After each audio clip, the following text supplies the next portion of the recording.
we're doing something, something is destroying it. Okay, here. Here. Yeah.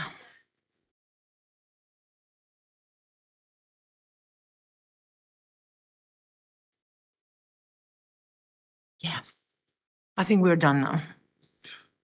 Full screen. And yeah, okay. Everything is okay. Do we have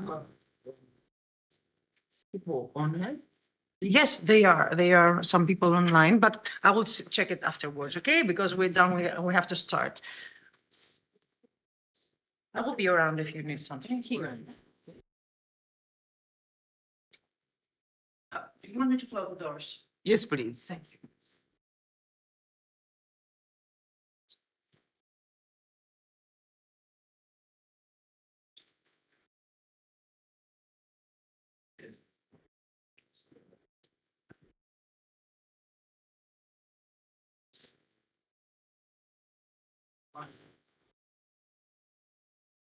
Good morning. I would like to call the session to order. It's 9 a.m. To welcome you to this session. The theme of this session is linking research and practice, and we are looking at those areas where we as academia can have synergies with policy and practice. So I would like to thank the authors who prepared papers for us and look forward to this presentation. Our first presenter is Sandra from Germany, and she's going to talk about the impact of the National Library. And she has got 17 minutes to present, and afterwards we shall have questions. Sandra, you are most welcome. Yeah, thank you very much. Good morning from me. Yes, it's an honor to me to speak to you here. The title of my presentation, the full title is The Impact of a National Library in People's Lives and Communities on behalf of protection and promotion of cultural heritage, on the example of the German National Library, which is located in Leipzig and Frankfurt. Yeah, I'm afraid I have prepared too many slides, so start immediately. Yeah, okay. Yeah, some words about the German National Library in general. We are the Central Archival Library, the so-called memory of the nation. We are one institution since 1990 with two locations, Leipzig in the east and Frankfurt in the west of Germany.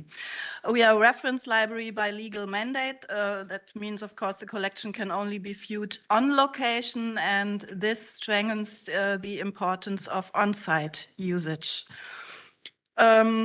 Our duty is defined by law to collect, to document, to store, and to make available the contents of all kinds of physical formats issued since 1913. That means we are just a young national library, as well as the non-physical media, these ones since 26 by law as well.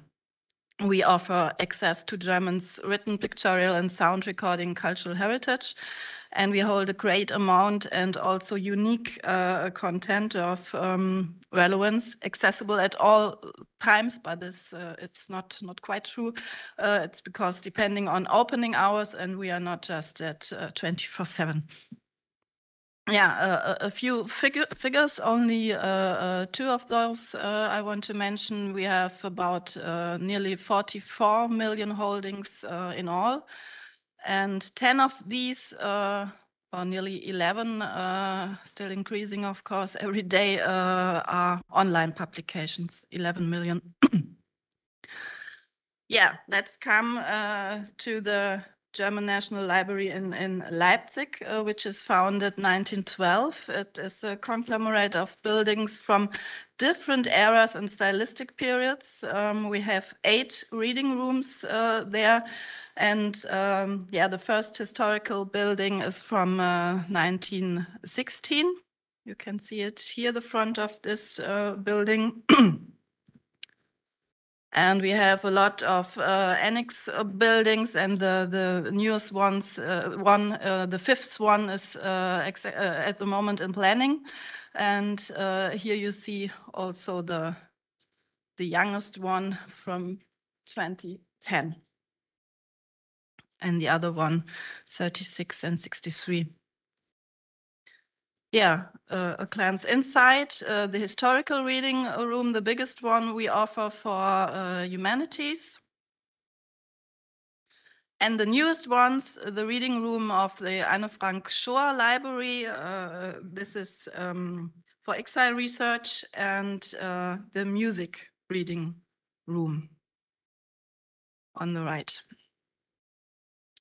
So let's come to German National Library in Frankfurt, which is founded 1946 after World War II. We got a new location with completely new building, and in 1997. And this one has strictly separated parts for the reading rooms, and contrary to Leipzig, there we have an completely open area for our reading rooms. Separated from this, there are the conference rooms, offices, and the stacks, and the stacks are completely below ground. Yeah, here you see Frankfurt from outside, and inside the reading rooms, 3 reading rooms, but within this is open area.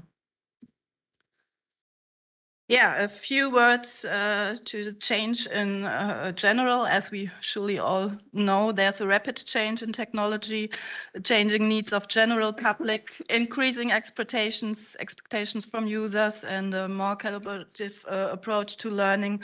Lifelong learning is a subject we've already discussed the last days. And what I want to mention is that this change of role of libraries is also concerning the national libraries.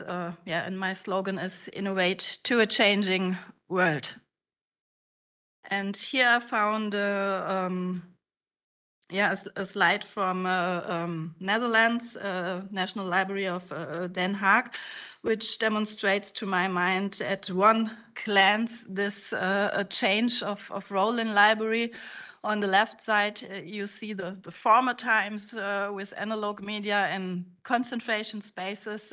We need this concentration spaces still now onwards, but we need working spaces, event spaces, social spaces, technology emergent spaces, creating spaces, collaboration spaces, learning spaces, and so on. And this is the new library.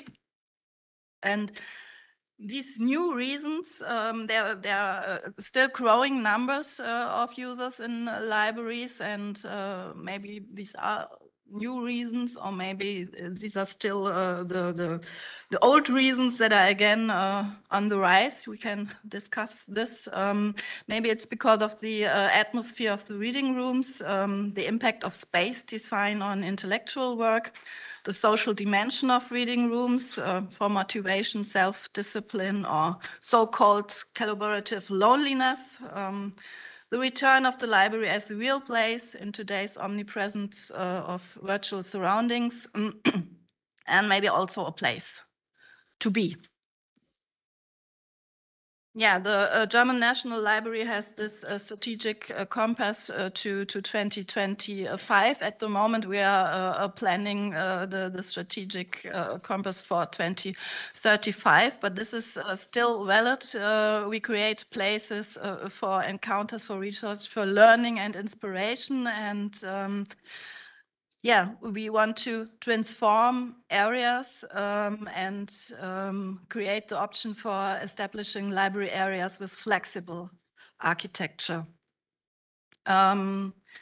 And within this, we want to take a greater account of the users' requirements. We have to know our users' requirements.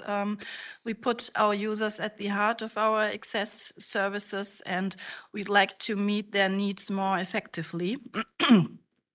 So, yeah, the issue is user experience, of course.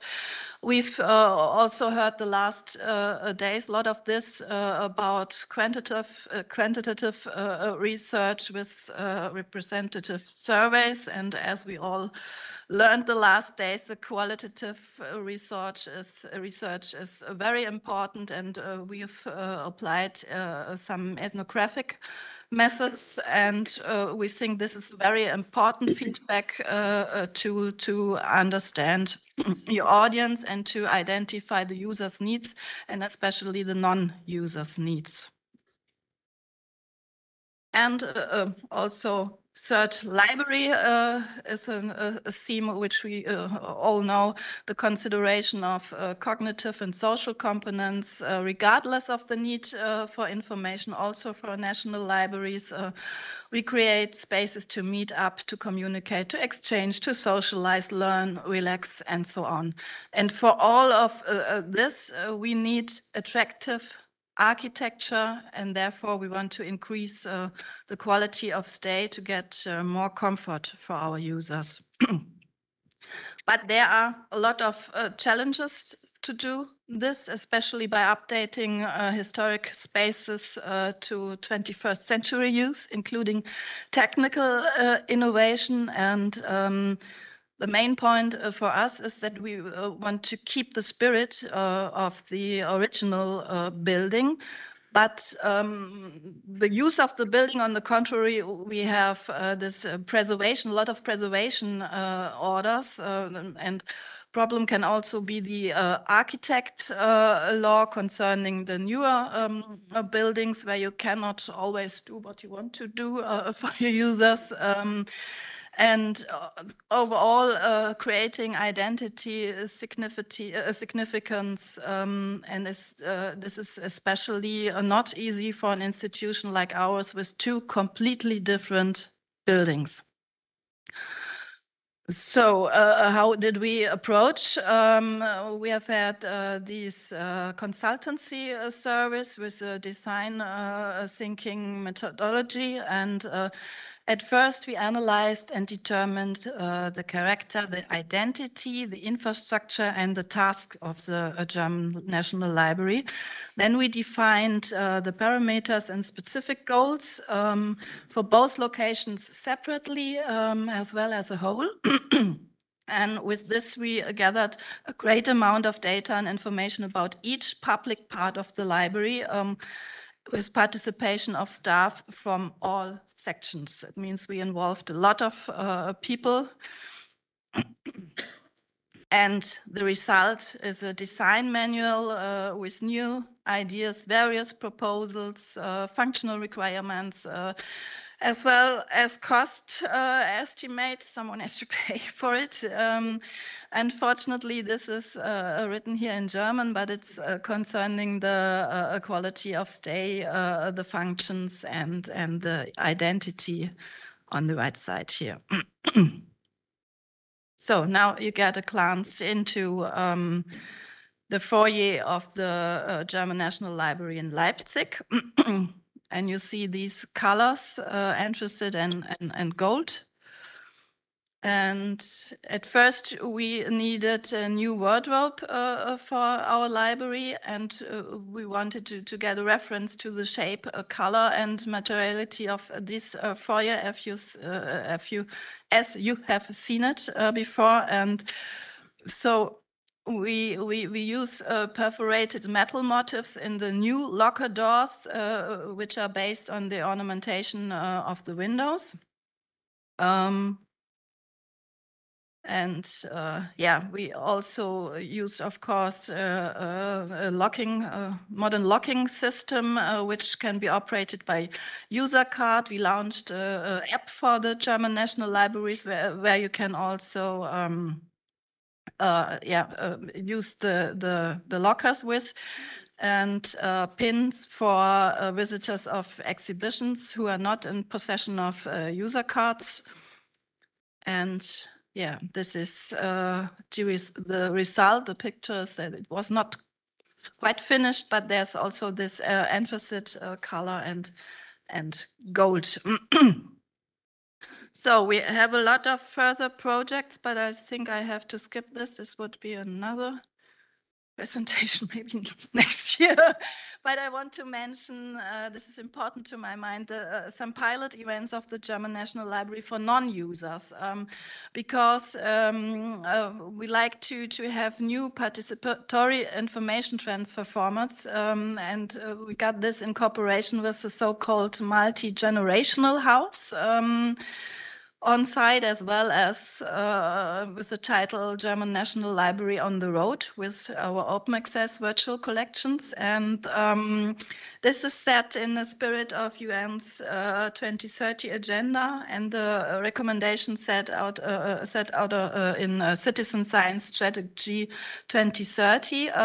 And the aim is to dismantle roles and directions commonly involved in the transfer of information. Though this is especially intended for non-users and guided by their requirements, not those which are in mind of us as librarians. And on base of the immense diversity of National Libraries holdings, we have this position to offer exciting materials for the widest variety of interests. That means, to my mind, you have to offer active services and not be in this passive role as we've been long years before. And then I want to quote Claudia Roth, the German Minister of State for Culture and Media. She said, libraries are essential places for democracy. And we've had this workshop with you, Marco, and I swear I wrote this down before your perfect workshop, but this was exactly the result of this wonderful workshop. Libraries are places for personal interaction and communication. Libraries enable people to take part in the democratic process, strengthen the ability to engage in critical dialogue. To participate in society, people need access to a broad range of information and ideas, as well as opportunities for open, uncensored discourse to hear, read, debate, and learn from each other's perspectives. And there we have this report on the stage of libraries in Germany, and we want to provide more people with the opportunity to use libraries, also national libraries, as meeting places, because they are public spaces for everyone, regardless of their age, background, educational attainments, or physical abilities. This is set in the German Accessibility Reinforcement Act, which aims to promote equal and non-discriminatory participation of those with disabilities, other forms of incapacity, and older people. And I also want to quote from the Urban Libraries Council's Declaration of Democracy from North America. They say, we continue to create spaces where entering our doors is an act of participating in democracy. We will guard democracy's promise and ensure all those we serve are included in this fulfillment. And nearly the last one, the program of events of research libraries in UK. Quotations from Professor Pakeng from Cape Town. She said, historically advantaged institutions should have a moral obligation to share scholarly content for the advancement of research in the country as a whole and for the greater good of the public, to bring not only intellectual capacity, but also again the cultural capital. And we are creating those conditions in transformation with integrity. And this is the last one, the relevance of national libraries in a keynote of the IFLA president. National libraries have an outstanding and central position. They are leaders concerning networking all types of libraries, and this is both a privilege and, on the other side, a big responsibility. It is imperative for national libraries to use their unique position and resources to make improvements where it is within their power. And this leadership role allows them to innovate and take risks where other libraries maybe cannot. They can advance the importance of libraries as a whole and thus have a real impact on the respective society. So I hope there are representatives here or in the virtual conference in the audience from national libraries, but to you all, I recommend this to take to heart. And I think we are nearly in time. Thanks. Thank you very much, Sandra, for this wonderful presentation. We have a few minutes for questions and comments from the audience. I don't know whether somebody is checking for us from the people attending virtually. Any questions or comments about this presentation? Yes, please. So when you said it's in German, was that your themes? Was that the themes from your findings? Yeah.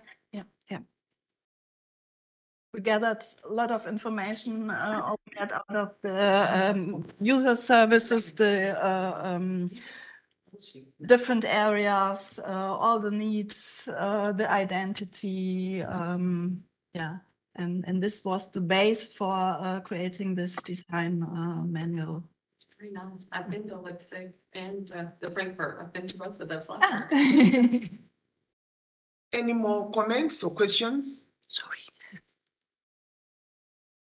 We do not have something online. Okay. Just a comment. I just wanted to find out in your presentation about the National Library, whether the experience you've had of German librarians who have been IFLA presidents, whether it has contributed to this growth and development of the National Library. Any impact, any effect? The IFLA presidents, we have had Claudia Lacks, a number of them. Yeah. And have they contributed to the growth of the communities we are talking about? I think they are, of course, the community of the national libraries, and our director was this Senate president, for instance, and we collaborate with all these representatives. Okay. To get forward. Thank you. Can we thank her more for this presentation? And wish you well. Thank you. Thank you. The next presenter is Marjan.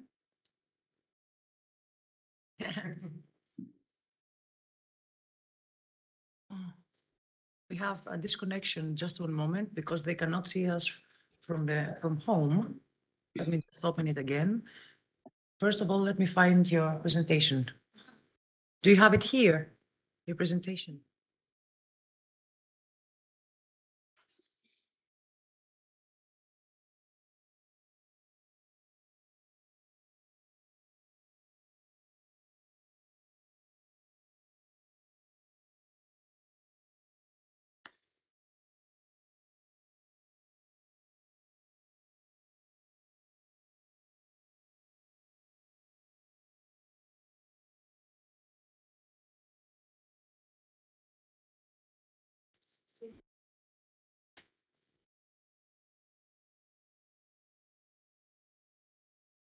Oh, the projector is not moving.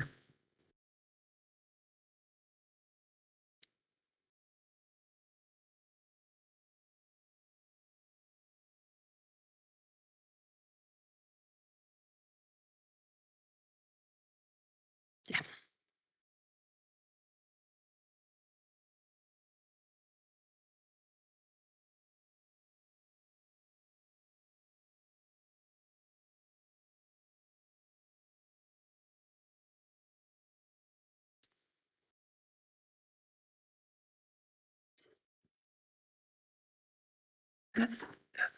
Yeah, it's moving now. I think. Yeah, it's moving. Yes, but it's not a slideshow. Sorry? It's not a slideshow. It's not no, your It's slide. not that there's a clip and you have to move it, yeah. no, It's not shown as a slideshow. Okay. It's fine. I think it's not moving like that. You have to move it. I'm sorry. If you want, I can stay and do it from you. Yes. Okay, yeah. You wanted the full screen. I want, Yes, just, it I was just thought that slideshow. Presentation. I will come again. Thank you. Thank you very much. Welcome our second presenters. Well, hello, everyone. Hello. Nice to meet you Thank you. once again after yesterday evening. Yes, also thank you for the attention of all online participants. So what we would like to present today is our application, which we managed to do for collecting data and statistics for different events we organize in our library. So now just a very brief introduction where we are from. So this is our country and our city. So in our city we have 35 branches, and here are some in the corner there are some statistical data. So we have about 300,000 inhabitants in the city, and 22% of them they have library card. So we would like to increase this membership, but however, through the years it would be better. We hope. Every 19 seconds we have one visit, and every 8 seconds we have one loan. So this is just for the impression who we are, and our network of the branches of the libraries we manage. It's about 40 kilometers from north to south and 40 kilometers from east to west. We have, as I said, 35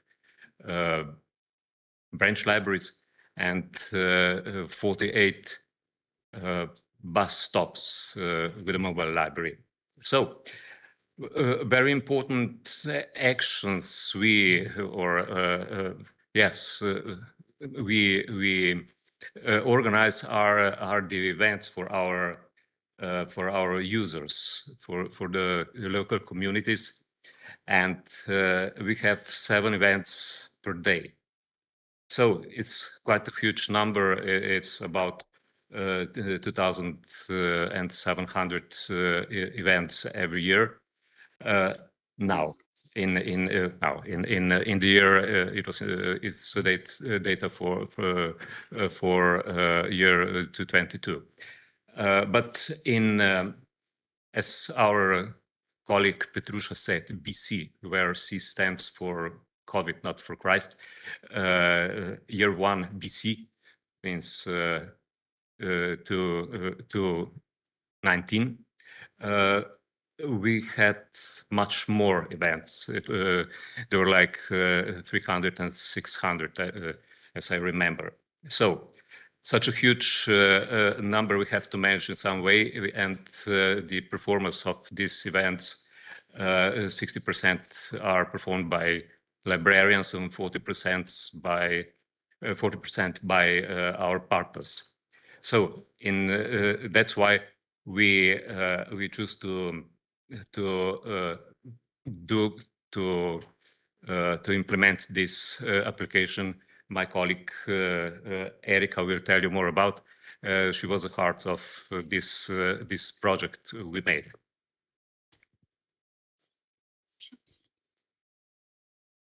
That was really quick.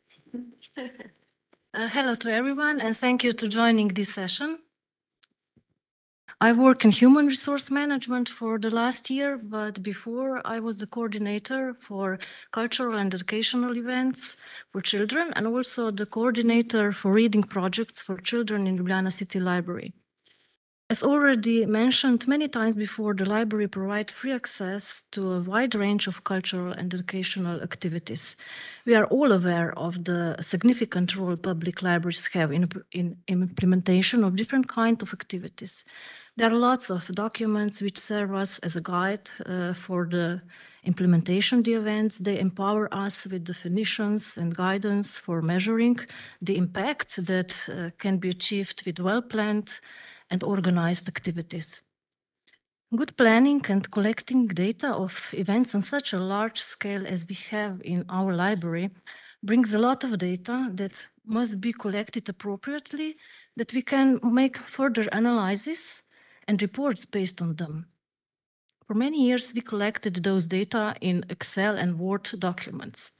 We have 35 branches, so you can imagine all the mess with those documents, especially when we needed to make annual reports for financiers or other interested public. Documents miraculously disappeared, or some data was missing, or Excel formulas were deleted even though they were password locked. We recognized that we need to change the way of collecting data.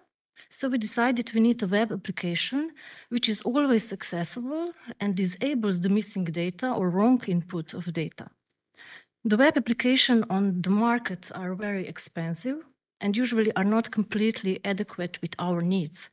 So we decided to make it on our own. Considering the fact that our colleague is an application programmer, this was also an imminent decision. I don't know about you, to me this slide is like science fiction, but I listed these specifics anyway to give you a sense of the variety of programs and tools needed to create our app. Maybe some of you find this information useful.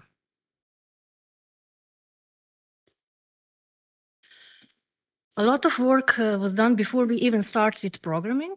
In this timeline, you can see that it took us almost a year to make a document for creating the app. It was a pandemic year, so we were forced to have Zoom meetings. To be precise, we had 86 Zoom meetings from 1 to 6 hours. We reviewed the annual reports of other Slovenian libraries, the websites of other organizations that are primarily involved in the organization or promotion of events.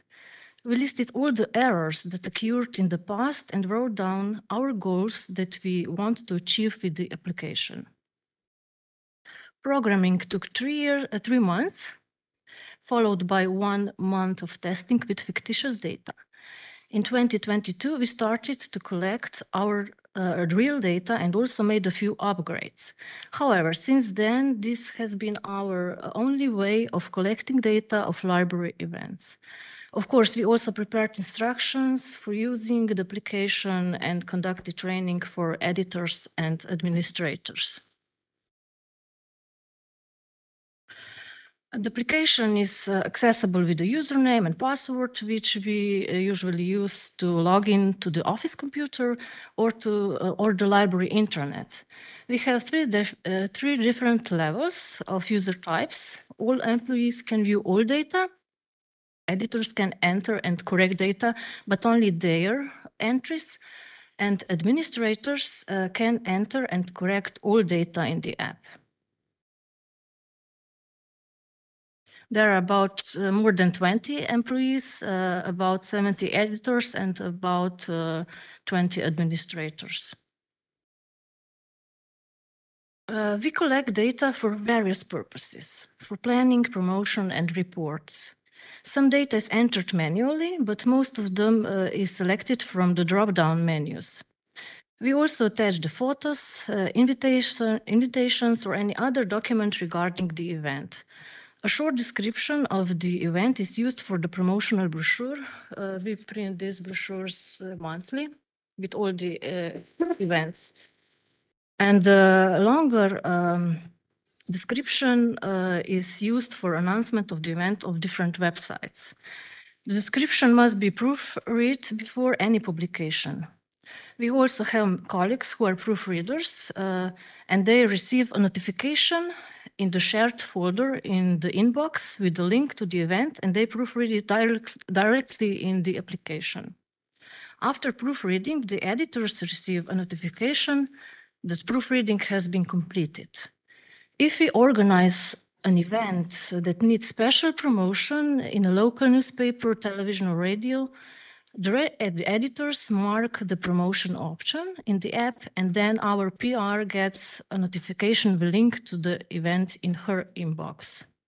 Helpful input hints are available during the data entry process.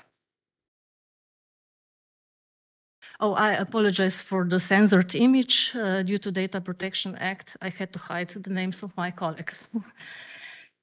We can use different filters to view the data. For type of event, location, age group, target group, heritage events, events that I put in date period, canceled, unfinished events. At this level, we can correct events, change them, and after the event is over, we enter the number of participants or virtual views if we have an event which is virtual, and both of them if the event is hybrid. We can notice if the event was cancelled and choose the reason of cancellation. We can also put the recommendation of the event for other colleagues or any other useful information. So now with 3 or 4 clicks, we can immediately get daily, weekly, monthly, or yearly report. Before that, 4 of employees work from week to 2 to collect all the data. Okay. The event planning phase should come first, but I put it at the end of the presentation because it was the last step in the programming. Every autumn, we plan our cultural and educational activities and projects for the following year. The data collected in this application facilitates the review and remeasurement of the success of the past events.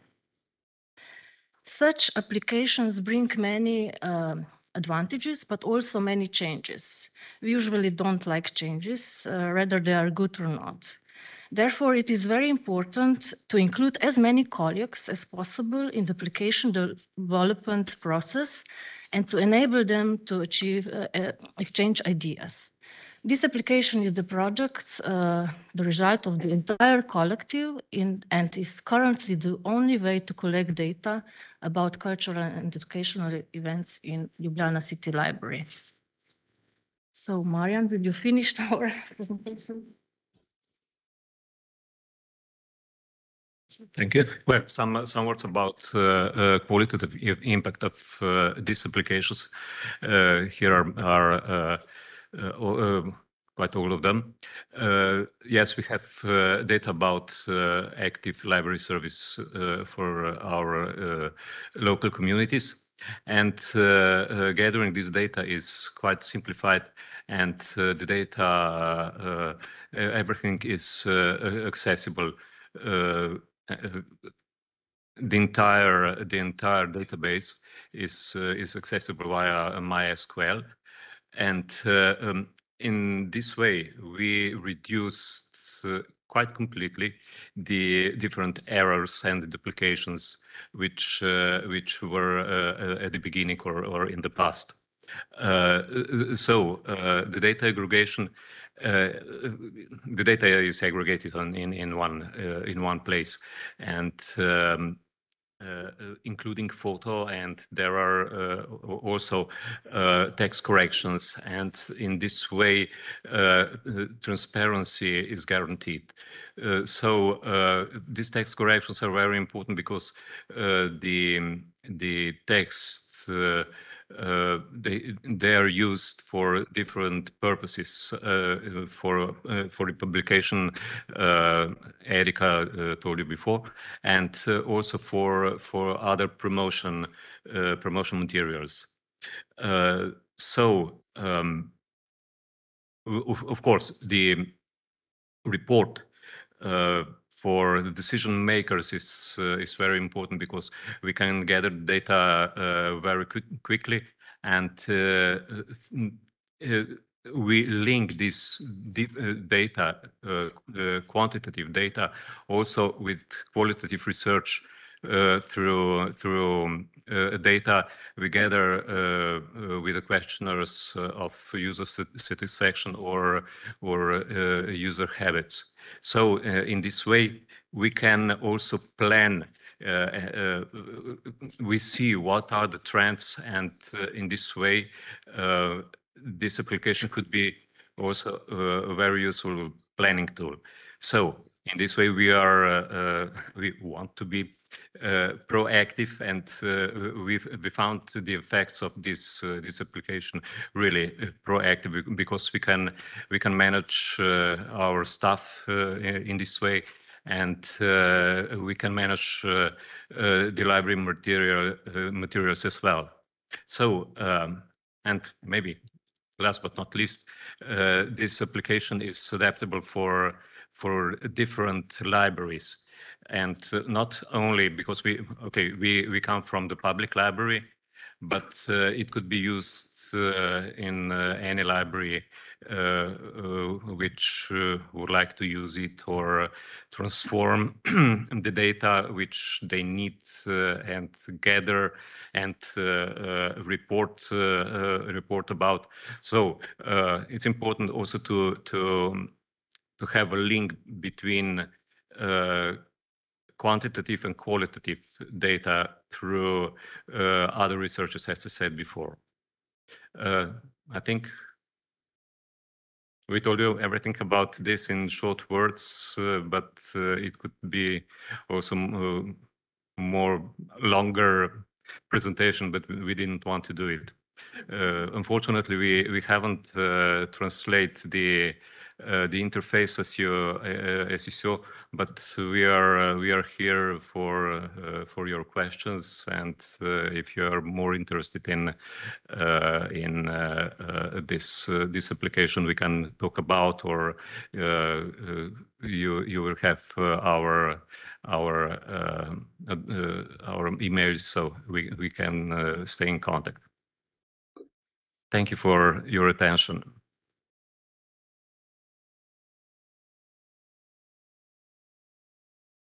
Thank you very much for keeping time. Comments? Yes, please.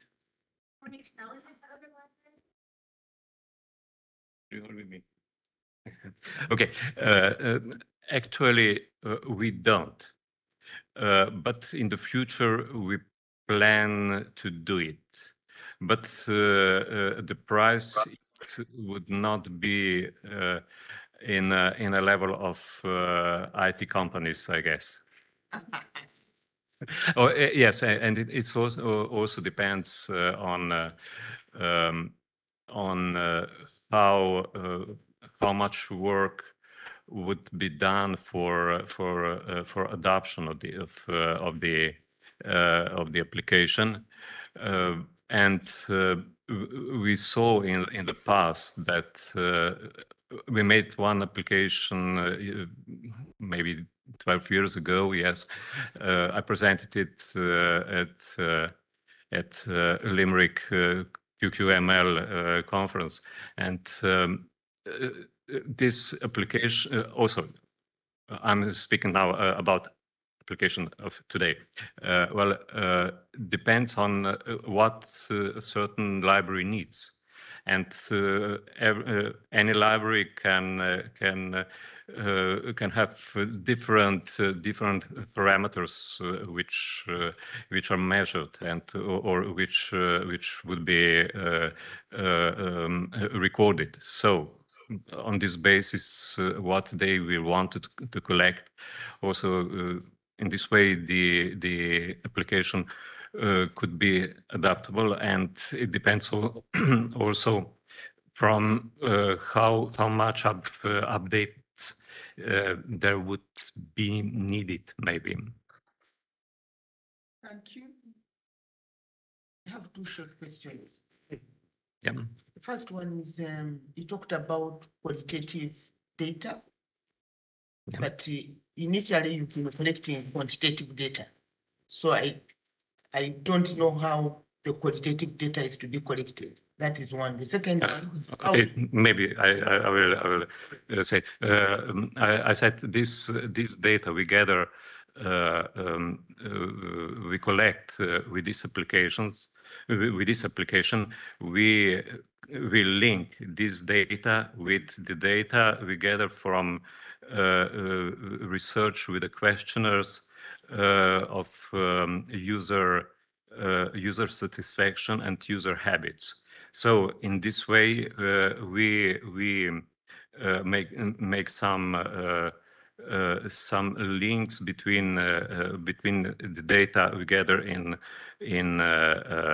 from the application and the other data. So we see trends in both ways. I mean, in qualitative and in quantitative. So in this way, we make yes comparison, and we can see what is important for the planning for the next year, for example.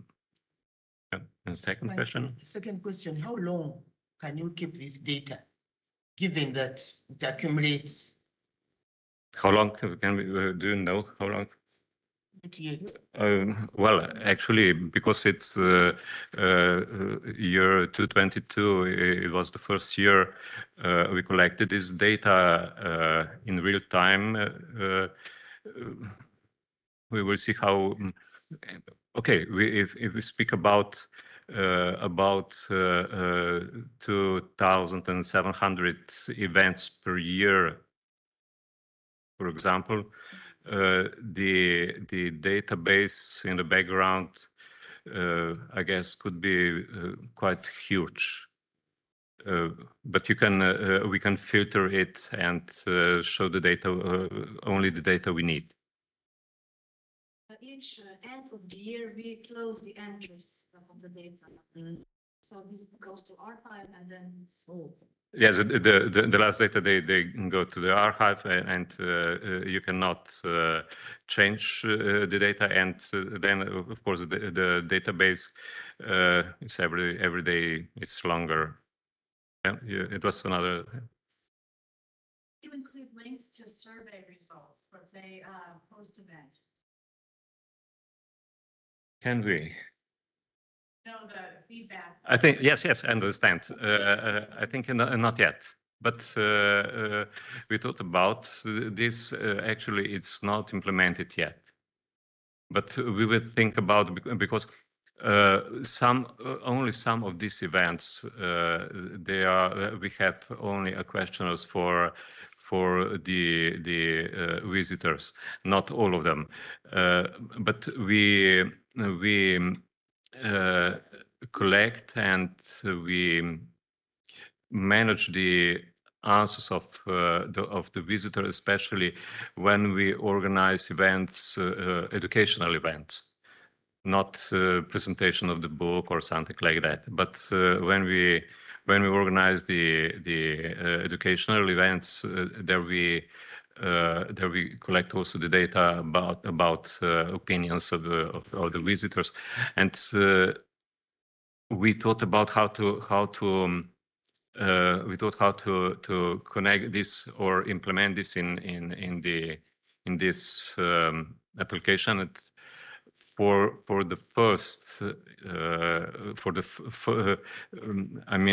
application 1.0, it's not implemented yet. And, I mean, you could, like, I'm from an academic library, so I'm realizing that I work as an that brought in a lot more people. We need to do more of that. So when you align it, you include like student learning outcomes.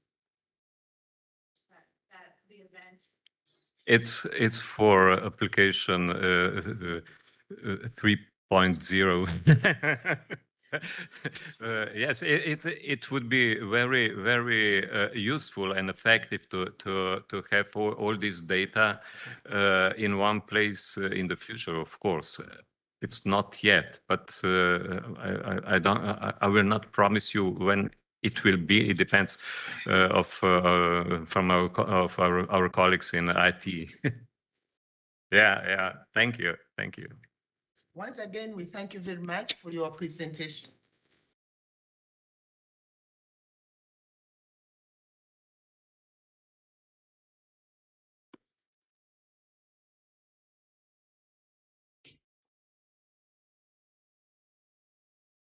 Oh,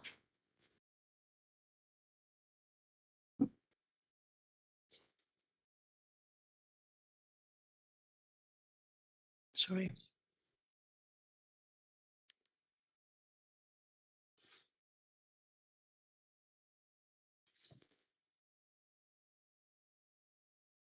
Come on. We have two WebEx open. Sorry, just one moment. Yeah, okay.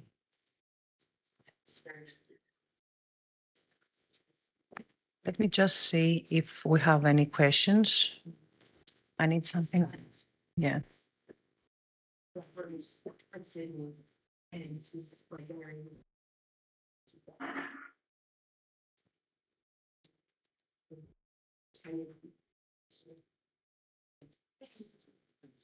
Yes, let me just see. We do have something in chat. No. So which presentation do you wear now? This one. Okay. Yeah, you're here. Do I have the That presentation? presenter? Yeah, yeah. Somewhere. Somewhere. Okay, I will find it. Of course. If you send it, I have it. We're two. And which session is this one? This one. It says 10, yeah. Which one?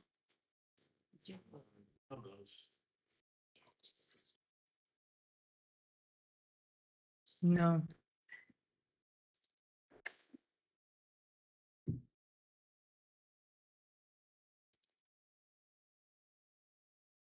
This is not in this session, and let me just check the others. No. If we don't have it here, have you got it? Yeah, thank you. This is a backup thing, yeah. I want to think about that. Thank you.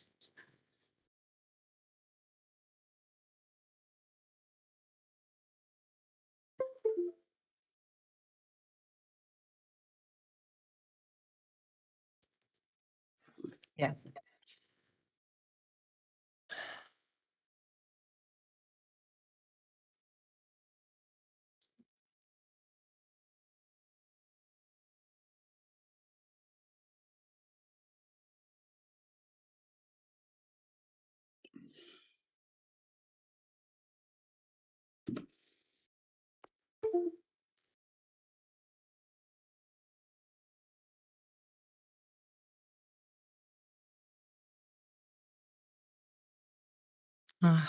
It's called the research. I suppose this is the one, huh? Oh, no. Precision.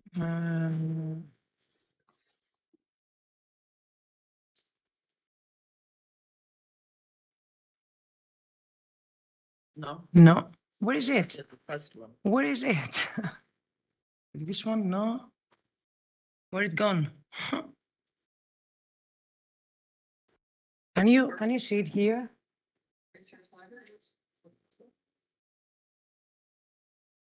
The last one, research. This one? Yes. Yeah. That's it.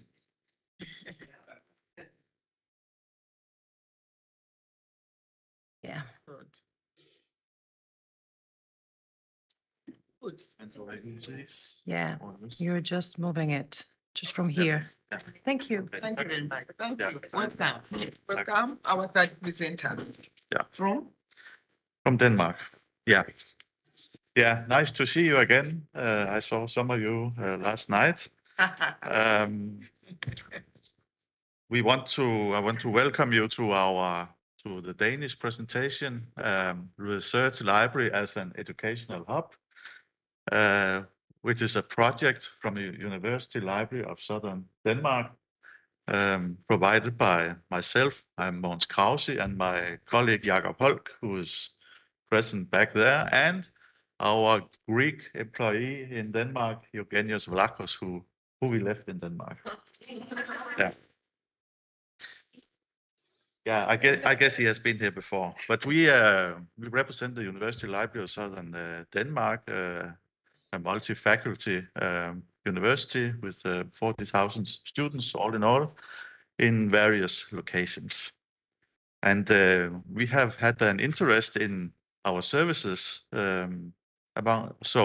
hence the title, the Research Library as an educational hub. We have made a project about to make a study who pretends to give an overview of educational initiatives concerning service trends in university libraries across Scandinavia. And that's Denmark, Norway, Sweden, Finland. That's the main focus here. We have an interest and we want to, we have a goal to highlight sub-trends within the larger fields of interest and point out predominant features. And so it's a work in progress, I must say. It's not a finished study, but we have made a template questionnaire for the other university libraries because we have searched their educational resources on their homepage and to get a view of what are they teaching right now physically or virtually here in the spring of 2023. We have chosen a set of university libraries based on a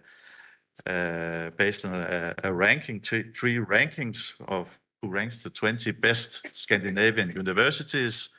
And we have chosen to include the university libraries in that ranking. It's count for the same, we think. So it's a mix of Times Higher Education Ranking, THE, and QS University of World Ranking, and there are ARWN, Academic Ranking of World Universities, also known as a Shanghai ranking. The ranking itself is not the most important for us. We just wanted a way to select out those 20 university libraries. And you see a list here, and that's basically most of the universities in the Nordic countries, but not all. But there's universities, libraries from each of the four main countries. Here you see our questionnaire. It's quite basic, we think. We just wanted some information. We developed this template, and we tried to find a recipient in each university library, which was not that easy as we thought. But we have sent it out, and we have, as today, we have received answers for just about half of the university libraries. You can see we have in the left column we have made some subjects: digital humanities, literature search, bibliometrics, research data management, open science, citizen science, research integrity, and then exciting number 8, other themes. Because we want deliberately to make it flexible for the libraries. The organization and structure are quite different, so we didn't want to make everybody fit in the same box. The template topics, it's possible educational items of qualitative interest in university library settings. And of course, we have chosen them from what we are interested in Odense. So it's a bit biased, but it's our own interest. We want to see if that's covered in the other Scandinavian university libraries teaching. So we have gathered a lot of answers, but there's a mix here. Oops. A slide I'm missing, sorry.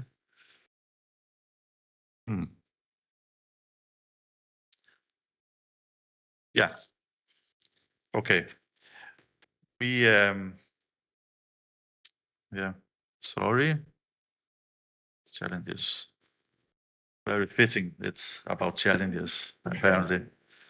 Okay, we were optimist as we are. We gave the institution 2 weeks to return the template. That was perhaps a mistake.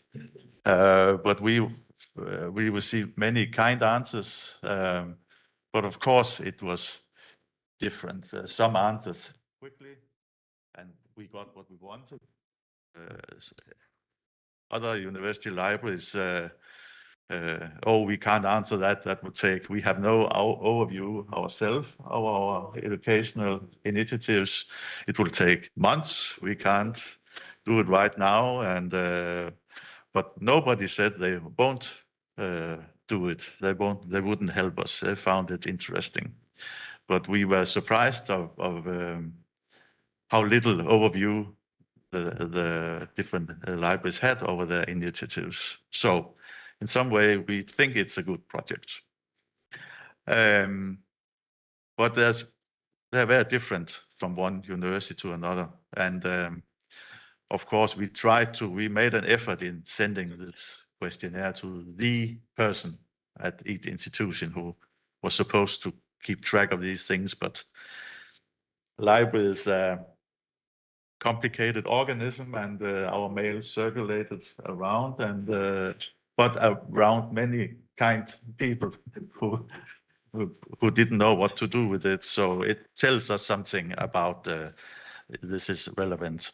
And of course, the organizational differences would also, it also meant that they used our template differently, and some of them made in free text style. They didn't use our template at all. And then we have merged it so it fits.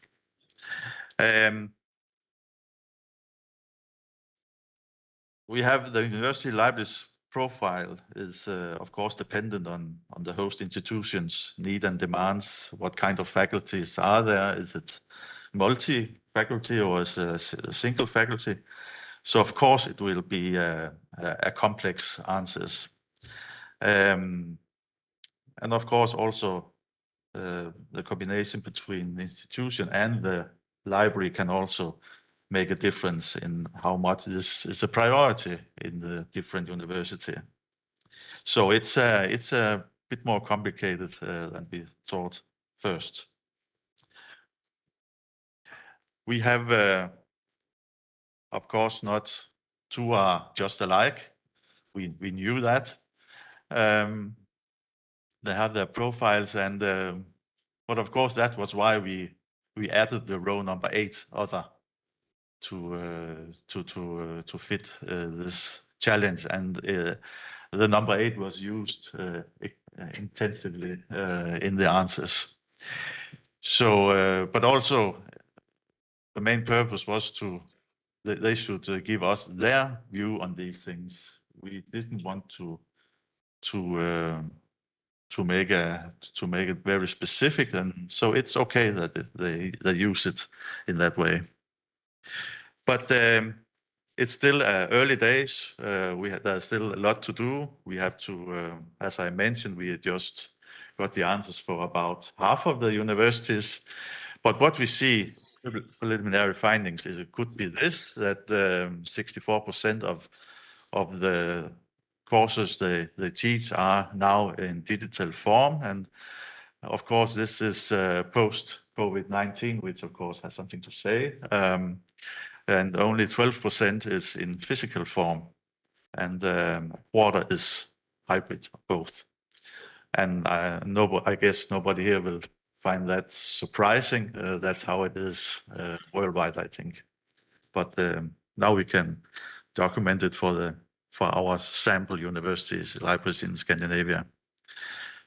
There's also the number of resources per topic, and our high score is literature search and reference management systems with 59 courses. And of course, they can have all kinds of names, these teaching. So we have to merge them in the, so in this way. But it's, of course, the literature search is a basic thing in, I guess, every university library. And of course, as it will show here. And you can see the score down with the decreasing numbers. Research data management and open science is on the second position, which perhaps is a bit surprising for me. But data and data research management is an upcoming topic, we think. But you can see the different titles below. But they were called all kind of things. I guess there were 60 different titles, so we have squeezed them into these boxes. Yes. Then we have visualized here the most frequent software databases, terms, and tools mentioned in the descriptions. And we have to understand it's the library's own description of their practice and what they do. So the more they mention a single software, the higher score it gets here. But we think that it's some kind of measure that it had their interest, this software. So, for example, you can see, I don't know if you can see it from the back, but you can see the tool Zotero. You can see if you want somebody who are interested in Zotero, you should go to Helsinki. It's the resource they are promoting most in their descriptions. And but of course it's an assessment, you could say, methodically. But that's one result. Another way is to most frequent topics mentioned in the descriptions. It's not the resources, it's the different topics. It could be data management, it could be open research, open access, very, very broad and wide things, topics, search strategies, information retrieval, data sensitive things, tools, programming, information literacy. And that's the same way. You can see if, and again, for example, if you have an interest in search strategies, you should go to the Danish Technical University in Copenhagen, apparently. We have the DTU in Copenhagen, and they are, yeah. So anyway, according to their own description, yeah. So we see an issue here if we can collect the remaining data to get an overview over these, but the tools and the interest in subjects, and then we could quantify that more. So our preliminary results indicate, among other things, that digital educational resources dominate the library services. In this setting, this mirrors the continuous advancement of e-books, electronic resources, and the decline of the physical books, which I suppose we all are witness to in these times. Of course, as I mentioned before, we have a speculation that COVID-19 has furthered this development, even though we haven't mentioned COVID in our template at any point, but some of the answers has mentioned COVID. And then the other dominant feature is that the topic literature search clearly reflects a well-defined need among staff as well as students. And I guess it has always done that in previous time as now, to be able to navigate the growing plethora of available search engines, databases, platforms, and sites in the hunt for relevant information.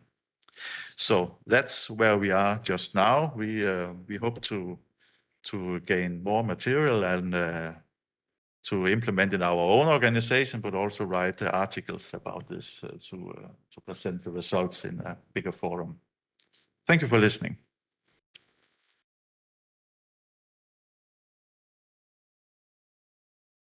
Thank you very much. Comments, questions? Yes. I noticed that one of the categories was general. Yeah. The more popular categories. What do you think that the libraries meant by general? Research and bibliographic. I mean, you had so many. Yeah. I can't remember the exact answers in the general category, but there were some answers with resources and things they Like were teaching that who didn't fit in the others. So yeah, or that's the one side of the answer. The other side is that we got descriptions who were so broad that they could cover easily several categories, and we couldn't. That would not be right to put in one single category. Then they were moved to the general category. Yeah. I'm curious, I wonder how much of that information is available by scraping the websites of the institutions. That depends on the library. We were lucky at the universities who didn't answer our mail, or where we didn't find the right person. Then we could go to the web page and make an overview for the spring semester 23, and that was our luck. But yeah, there were some of those, but not many. Yeah. It would be interesting to do a comparison between the information available on the website, which shows the discoverability of these courses, and what they say is available and important in their institution. Yeah, So but, yeah. here are these courses offered, but nobody can find them because they're not on their website. Yeah, yeah. And I also think we have heard this week other mention that many students and researchers, they can't find the resources on the web page. The web pages are difficult to get the big overview. So that could also mean something. Yeah, you're right. Yeah, yeah. I was thinking too, the meta-analysis of, you mentioned how we had many descriptions of the same, area. Yeah, And it'd be really interesting to see the meta-analysis of all that data that you had to push together and Yeah. go, okay, this all falls under that category. Yeah. What are we calling it? yeah, yeah. It was Different institutions. also a challenge when we set to determine this. Yeah, yeah. We thought that everybody, all of them would return answers. We teach in literature search, that's Yeah. it. But no, it's literature search and something else. Walk about at the library, Yeah. everything. So yeah, but yeah. I also have a question. You said the response was expected in 2 weeks. Yeah. But not everybody did that. What percentage? How many institutions responded promptly in 2 weeks? 20%. Really? Yeah, circa, yeah. But Yeah, but what is acceptable is that 7%. excuse me. 37% is the international accepted rate. Yeah, I guess so. Yeah, yeah. But I think it was a mistake to write 2 weeks because Too short. yeah, I think so. But yeah, Okay, thank you very much. Very Yeah. interesting. Wish Okay. you the best. We Okay. look forward to seeing the full paper. yeah. We hope you can read about it someday in some article. Yeah, yeah. Thank you. Yeah. Okay, the fourth presenter.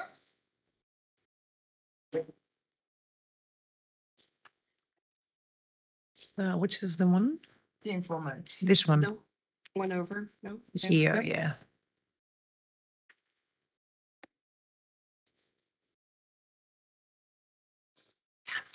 Okay, thank you. Where, yeah. Have this one? The virtual? We will shout when the view finish, and then we will see, we will have any questions at the end, yeah? Okay, I will be here. Welcome. Thank you. The first presenter is from the US. And have the floor, please.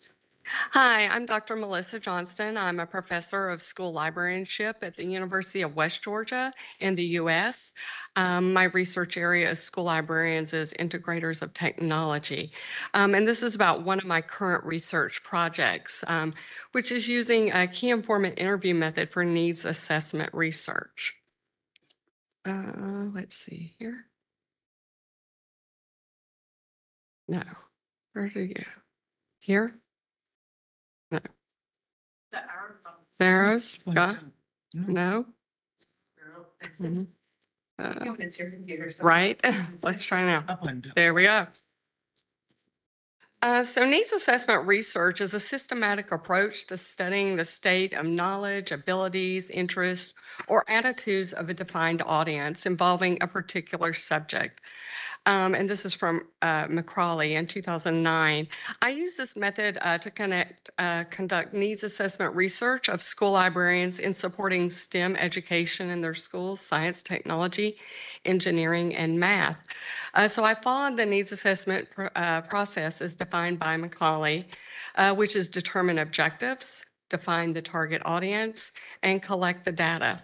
So I started with the objectives of the study, which came from the overarching research question. What are the knowledge, skills, and abilities that school librarians need in order to support science, technology, engineering, and math, or STEM, learning? So the objectives were taken from the research question, determine the knowledge, skills, abilities, school librarians working in STEM schools. So in the US, we have schools that are designated as STEM schools. And I think you said you work in, yes. So what do those school librarians working in those schools, what do they know? What were the knowledge, skills, and abilities that they needed? And also learn, where were the perceived gaps? Had they been adequately prepared for this role? And if not, where are the gaps? And of course, that's a lot of my interest is I educate future school librarians, so I want to know how I can improve my instruction. So because you don't want to just investigate in these assessment research about what the audience knows or believes they know about the topic, but you also want to look to address deficits and the audience opinions and perceived solutions. So defining the target audience is very important in needs assessment research. So for the current situation, my target audience was school librarians working in those schools that were designated as STEM schools, because they're the people I want to know, what did you need, what do you know, and how could you have been better prepared? So like I said, we do have schools that are designated as STEM schools. And so that is where I focus my effort. But I also wanted to further define my audience by geographic criteria. I was looking at rural schools, whereas urban is cities, rural is outside of cities in the US. And so I was looking for rural school districts. I am in a small town in Georgia. It's only 45 minutes out of the capital, which is Atlanta, but it's still very rural. There's farm areas nearby. And so that was the people I was interested in. So I put that criteria in. So that really helped me define my target audience to a specific subset that could help me understand the problem. And then you collect the data. So the next step in needs assessment research is, how can I collect the data? What is an appropriate method? So I decided to use key informant interview and observation.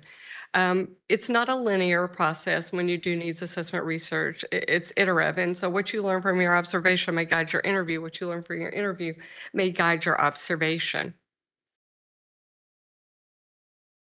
So in key informant interview, it is a qualitative method in which you look at in-depth interviews with select groups or individuals that are likely to provide the needed information, whether it's insights, ideas, but whatever is going to help you get the needed information for your particular study.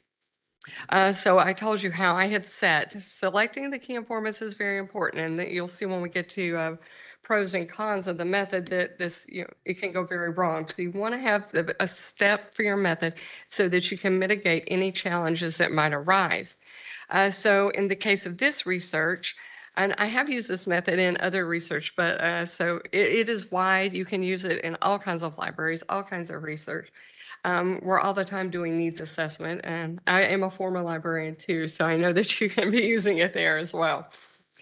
So my key informants were defined as a targeted group, school librarians working in schools designated as STEM in the rural Southeast US. So I looked at the states of Georgia, Alabama, Mississippi, and Louisiana. These are some of the lowest socioeconomic indices in the country. You select your key informants purposefully because they are knowledgeable and have experience with the topic under study. In this case, it was knowledge, skills, and abilities needed to support STEM education. Because one of the big roles of school librarians is supporting teachers and supporting curriculum. And if we're ignoring this whole set of teachers and curriculum, we're not serving all of our users appropriately. So I looked at STEM schools from across all of those states. I contacted school librarians. I started with emails, personal contacts, email through professional organizations. And I ended up with 26. So when you do key informant interviews, the target size is 15 to 35. So I felt I was pretty good with my 26. Now, interviews. The in-depth interviews are conducted with, like I said, 15 to 35, and they really focus on that topic that these people have the firsthand knowledge. You usually have an interview guide, but it's a guide. It's not a straight protocol because you want to leave it open for discussion with the interviewing. The interviewer, actually, we will frame, you kind of frame the questions as you go along. Like I said, you may see something during your observation. You want to ask about that. So it is a very flexible interview, and it's done in more of a conversational tone. And most of my interviews were done walking around the school library, just talking to the school librarian. I did record them, of course, after getting permission. So it's really considered like a semi-structured interview, I guess, but you want to be able to ask those probing questions to really get them to explain and give clarification in detail about everything. Because again, this is needs assessment. I want to know the details. So like I said, I did record them, and each night I transcribed each night. I went and visited all 26 schools. I did face-to-face interviews. Took about 3 months. I actually had a seed grant from my university that paid for me to go out and collect this data. So that was great. You always want to triangulate, have something else. So I use observation as my complementary method because the place and the environment is very important in STEM education. Like you will see maker spaces, you will see displays that are related to topics. So observation and looking at the collection and the programming and the space in general was very important. And so that's why I chose observation. And data analysis, a key informant interview, you can use, a number of qualitative data analysis methods in which you look for patterns. I chose thematic analysis. So I wanted to identify, analyze, and report patterns, themes within the data. I did my interview transcripts, my direct observation notes. I also took photographs, and so I use those as part of my data for the photographs. So those, everything was put into NVivo, where you can code your photographs, you can code your interviews, you can code everything in NVivo. So it is really great. So themes emerged from the data based on prevalence, which was counted in terms of the number of occurrences. So it was frequency counts in all the sites, and the core meanings evident in the data that were relevant. Again, you got to go back to your research question and your research objectives. What am I looking for? So everything was coded in there. And then I did subnodes according to the themes to capture the data, and like under each theme had subnodes as well. Oh, did I even say? Oh, well, I should tell you that the major overarching themes emerged as what was needed: STEM content knowledge. Again, school librarians and librarians for the most part are from humanities backgrounds. We are not from the sciences. So they felt like they needed that just basic content knowledge of these areas. Technology resources. When you think of school librarians, and I teach my students, what I teach my students is probably 95% technology nowadays. That's what they are doing in schools. whether it's supporting databases, teaching, searching. A lot of them are the IT support for their schools. So technology is very important. And so it was kind of shocking that they said that, you know, we know they're out there, but we don't necessarily know how to search and find the specific technology resources for engineering, for science, for math. And I'm sure you both all know that there are so much out there, and open educational resources, they're free. And that was a big focus of my grant. I use these findings to write a grant for IMLS to create training for school librarians in order to train them to support education. And it was a 3-year project, which we've just finished. But how do they find those resources? That, you know, I was shocked because, you know, we talk about that that's in their preparation programs, but they're like, well, we don't really know how to find, you know, we can find like reading things, we can find history things, but, you know, when it comes to math and engineering and science, we're a little less confident. So everything, all the themes that were identified were essential in determining the needs of all the participants. And therefore, that was what I was looking for, addressing the objectives of the needs assessment research. So when we look at key informant method, there's lots of strengths. Like I said, I've used this in more than one research project. Needs assessment research helps to document actual problems through describing a current situation and identifying deficiencies. Utilizing key informant interview method can also provide realistic insights into the needs of the specific population. You know, I could have gone and talked to school librarians just in rural school districts, but they're not serving that STEM school. So it was really, I wanted to get at those school librarians who are serving in STEM schools. What did they know? What did they how did they feel they were not prepared for this role? And 100% of them said, I was not prepared for this role. Yeah. So like I said, you know, humanities background are all about the reading and social studies. But in STEM, no, I can tell you, and from looking at the preparation programs, very little is out there for preparing school librarians to support STEM education, so, which is leading to a certificate at my program. So you get the realistic insights. You get the information from those people that have insider knowledge. So that's something you really want to focus on, is who are the people to best give you the information that you need. As in when selecting participants for any research, that's the case. They can also authentically speak about the needs of the population, which sometimes, you know, we are researchers, and sometimes we feel disconnected from practitioners. So it is important to stay connected. And they did give me a couple of things I wasn't aware of. You know, I came from practice.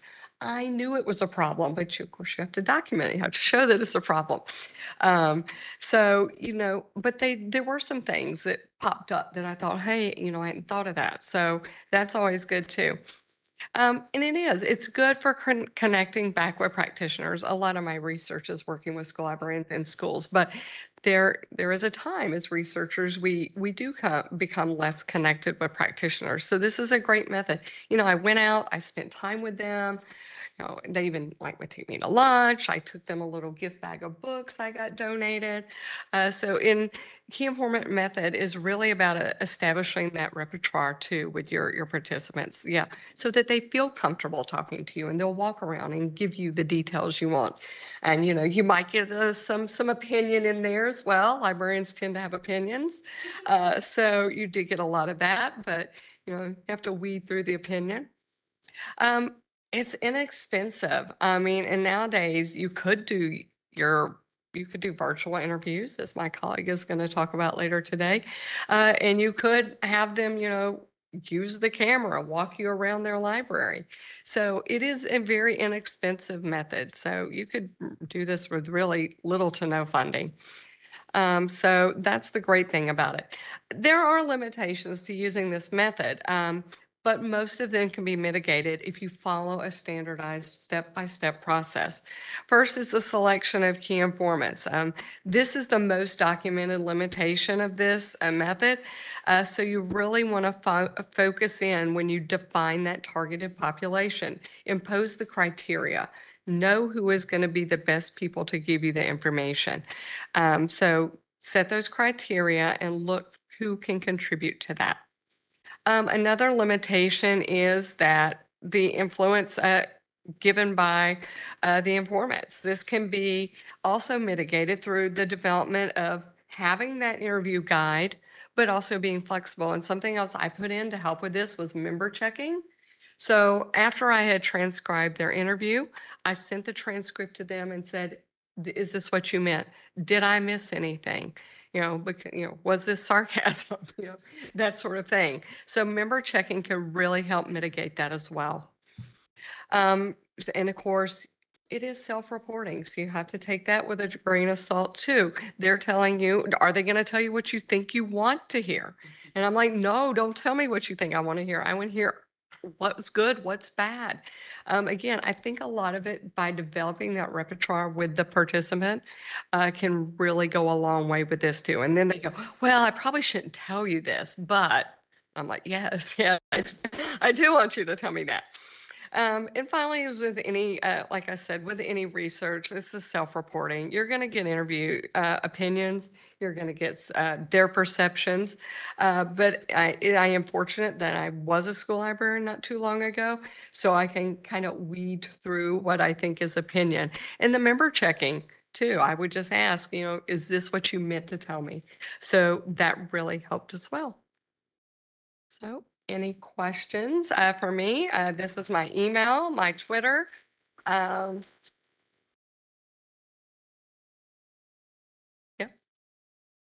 Sure. The librarians presented with curriculum prior to their semester?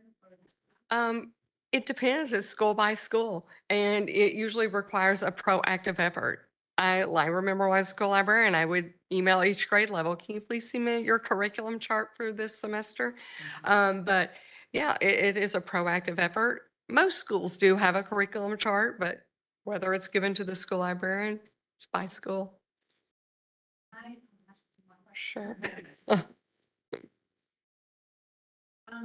so another question I have is, did you get any sense of the support and continuing education? I guess the continuing professional development support at the school, like what was the attitude of the principal and the classroom teachers for librarians and. It's a whole nother research study. But yes, I did ask, how much do you collaborate with these? So those were some of the starting off questions. Yeah. Do you collaborate with the science teachers? Do you collaborate with the math teachers? And so that was a little jot. Every principal is a different level of support for what the school librarian can do. So that's something that, like I said, a whole different study on principal support.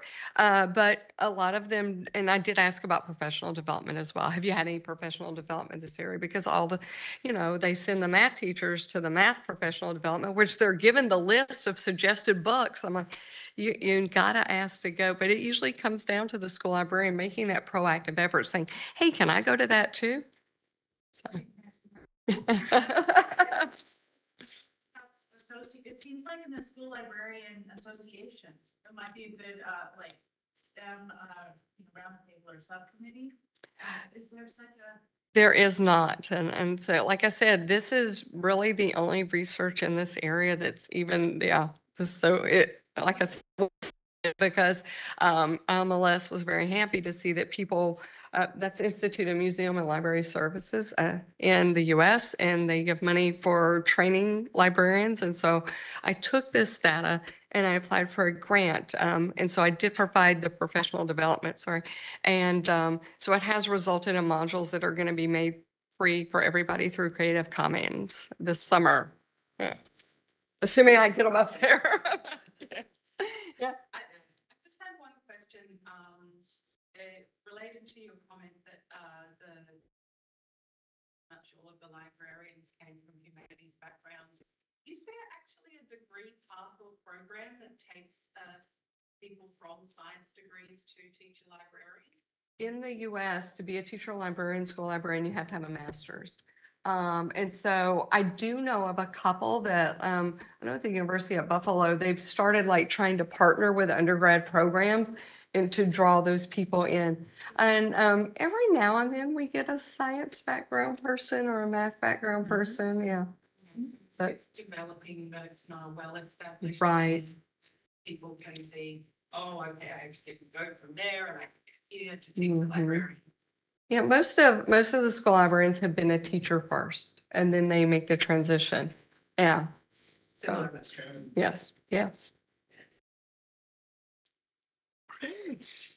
All right, well, thank you so much. Thank you very much.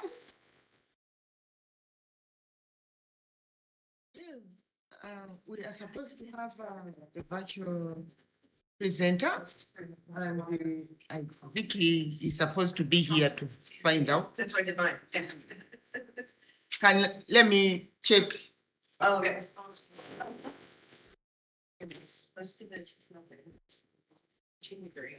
Then they do the librarianship. Right. Yeah, it's, and yeah, August were, like, there's 2 or 3 programs like in Australia to do. Yeah. Librarianship. For librarians, so it's a master's on its own. Yeah, that's how it is when you left. Yeah. Now we are searching for, did you say the name for the last presenter? Jennifer, you're here? Can you hear us? Miriam is here.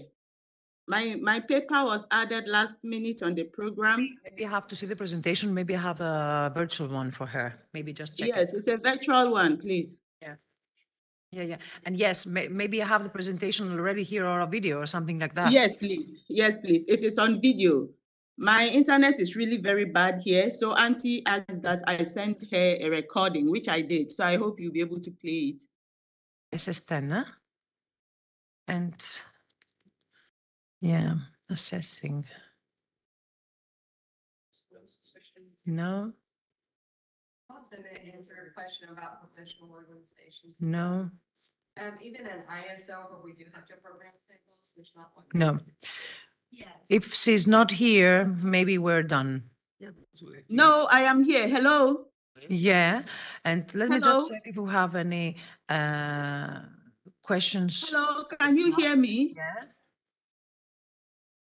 And let me just see if she's here again. Mrs. Jennifer Zhao is here. Hello. And so we have, Hello. Can you hear me? Hello. nothing else. So I think, we have Miriam want to speak. Yes. Yes, please. My Miriam, paper can you was hear added. us? Yes, I can hear you. Can you hear me? Hands up, yeah. Please, can you hear me? Miriam? Yes, please. Can you hear me? No, Can you hear me? not here anymore, I think. Wow. Yeah. So I think we're done, huh? Thank you very much for this session and wish you well. Miriam, did you change your mind? Yes. Yes, can you hear me? We have closed this session. Yeah, okay, I know. Hello. Thank you so much. Yes. Yeah, of course. We had just one thing with the last presentation. Yeah, hello. I can hear Miriam. I can hear Miriam too. I can hear Miriam. I can hear Miriam too.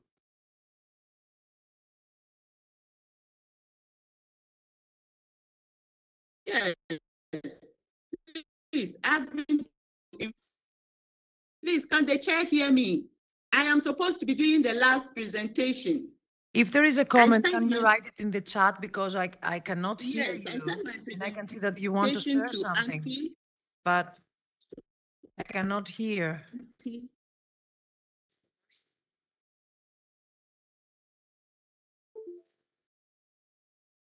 I just sent it. If you can't get it, can you please give me an email to forward right away?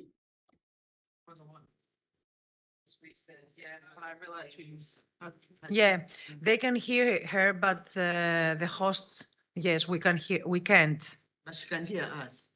Miriam, who is doing the last presentation? Please, I'm Miriam, who is doing the last presentation. Yes, I can hear you. I We can cannot hear see you. This is the fact, and we cannot see you. Is the That one. Yeah, the online Jennifer, this one. yeah, but Online program has Miriam as. yeah, I know. So- Yeah, not Yeah, Jennifer, that's- but we cannot hear her anymore, anyhow. Ah, yeah. Everybody can hear Miriam except we can't hear her. Για φώναξε το... Δεν ακούμε τη Please, Miriam. can you Μπορούμε να την ακούσουμε. my presentation? Yes, και είναι και εδώ και κάνει το last presentation, υποτίθεται και δεν μπορούμε να την ακούσουμε. Νάτι, και το βλέπω εδώ. Και οι άλλοι την ακούνε, εκτός από εμάς. I'm recording to you. Ah, she's here. I can see her now. Yes, I am Yes. here. Yes, I I am can here. hear you now. All right. I've had a challenge in The connection is really bad. We cannot the hear first you. room. I couldn't present. They had to play my Miriam, your connection is really bad. Please, can you play Τίποτα δεν κάνουμε. Αφού δεν μπορείς να ακούσεις. to Hello, can you hear me? Yes. Miriam said she's requesting that you just play her presentation. It was sent to Dr. Anthi. Yes, we can share the presentation, but if we cannot hear her because the noise here is like, not understandable, the presentation can't be done because we can't hear her. Maybe the connection is really, weak, but I will try to share the presentation and let us see if we can do something with the sound. Excuse me, she meant the video recording, I think. Okay. She will send it or I have it already? She said it was sent to Dr. Anthi. Okay, I will do it now and I will share it, okay? Thank you. Thank you for translating.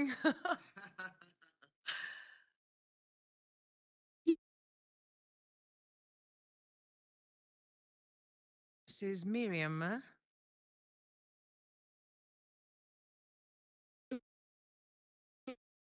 The impact. Do we have the last one? Yeah. Which is It's, key information, huh?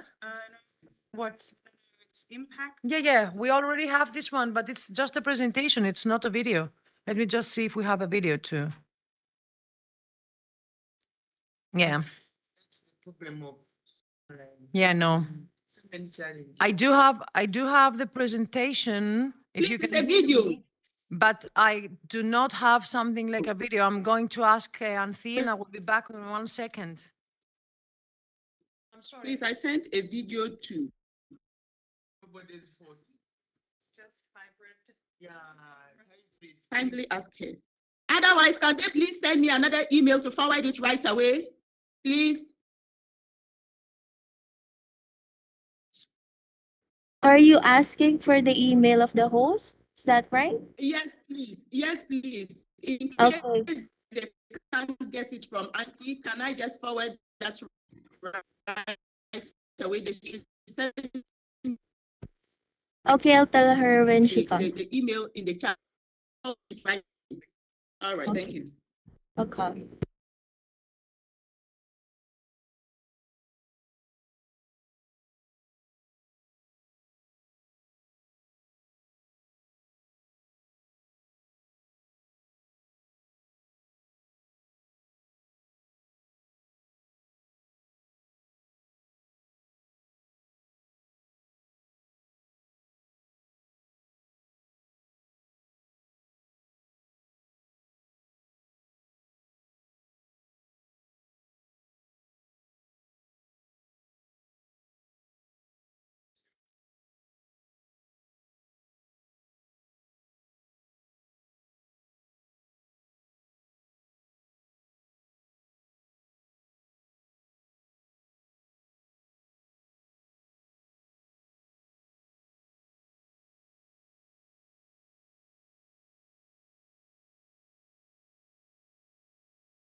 I'm here. Sorry, sorry. Can you hear me now? If you are still here, Miriam, you do send only a PowerPoint. We don't have anything like a video, and I have the PowerPoint. But can you please try again? Let me just check the hour to connect again. Maybe to if we can hear you to the next session. I think that's wise. Please, can the one have the video I sent to Auntie? Can she send There me is an no email to video. forward it There is right no now? Miriam. There is no video. But if you're still here, you can present. I have one here. I sent it to her. If she can't get it, I can forward it to you now. You sent it now to Anthea? No, I sent it days before. There is But no video. I'm saying, can you give me an Yes. email now? Yes. Right now, I'll forward it again. Can you please send to Mrs. Anthea again the video?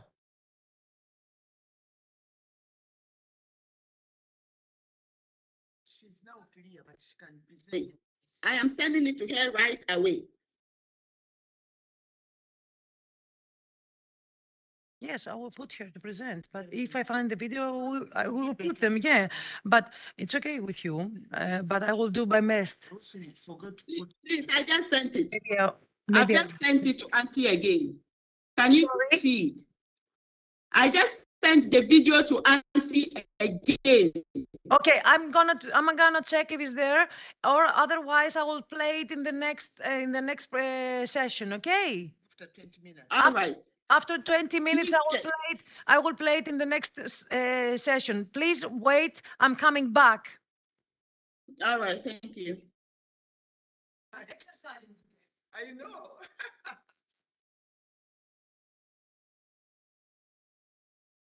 It's there. Touch there. It's supposed to be presenting. It's supposed to be reading. Laughing, but this serious. Me.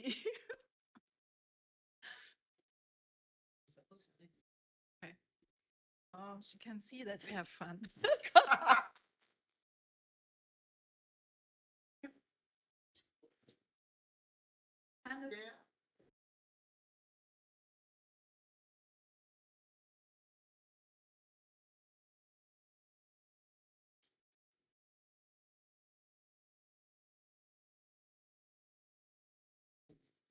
Yes.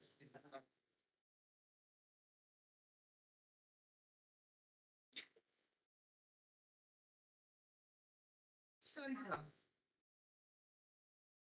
Which one to wear? My question was about the contribution of previous German presidents. Send the PowerPoint again. Miriam, can you hear me? Miriam. Yes, You sent a PowerPoint again. We have only PowerPoints for your presentation, not a video. But I can share. You. I can share the PowerPoint. Can you hear me? Yes, I can share please, when you play it, you will see it is a recording. Please. I cannot hear you. Please. It's. What you said? Please. It's a PowerPoint. Please. It's a PowerPoint. It's a PowerPoint video. Play, please. PowerPoint. It's a PowerPoint video. Play it. What I just said is a recording of my PowerPoint presentation. Please, it's a PowerPoint. Please, my interpreter, help me. It's a recording on PowerPoint presentation. When you start playing it, you will see it as a video. Let me just see it because Anthi said it's a PowerPoint, okay? Yes, but it is video. Okay, let's try. Can he start playing it? Yes. Start playing it. Go to the slide. It will show as video. Just one moment. Exercise. Please, can somebody help me out? Please wait, she's coming back. She's checking with All right. Okay, wait a bit. Yes. Please. Sorry about this. Yes. Yes. The PowerPoint, when you see it, it looks like a normal PowerPoint. But when you start playing it, it will come as a video. I did a recording of the PowerPoint presentation. So if they don't start playing it, they would think it's just a normal PowerPoint. Can they start playing it to see?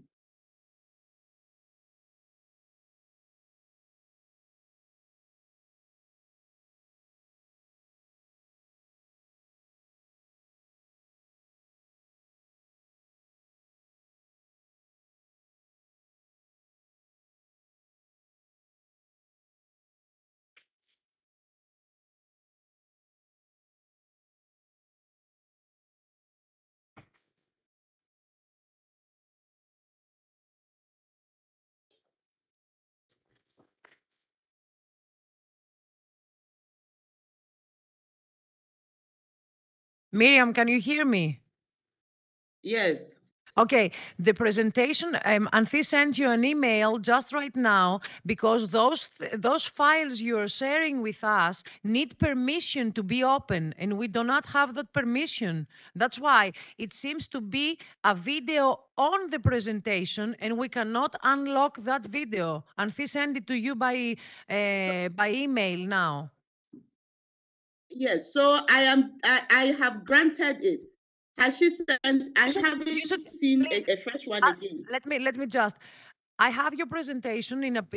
You can share your screen after we will be back from the break. You can share your screen, and if you can do your presentation your own, or play the video by sharing your screen. Yeah. All right. So you will be here in right. 20 minutes. In 15 minutes, we will be back. That's fine. And you will share your screen and play your presentation. Okay. That's great. Okay. Thank you, Miriam. Thank you.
Hello, can you hear me?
So, hello again. I think that Jella want to speak and Miriam Yes. Yes, Jella. Can you hear me? Yes, of course. And do you have my presentation or video? I On have video. sent. You said Yes. on video, you said. Yes. You can share your screen. When you do you afterwards, you can share your screen. Let me see what's happening with Miriam, because we have Miriam from the previous section, the previous session that she needs to present, and then I will come to you just right. Okay. Okay. Thank you so much. So Because I will wait. some problems with the connection, and now I hope it's going to be better and we can hear Miriam. Because we do not, the presentation can't be displayed for the archives she sent, and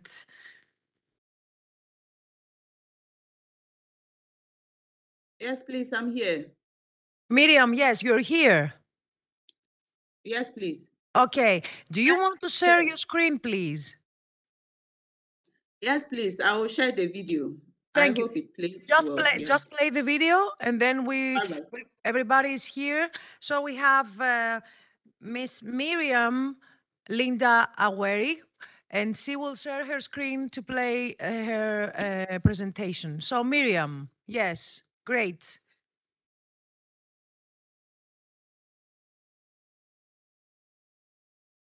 Thank you.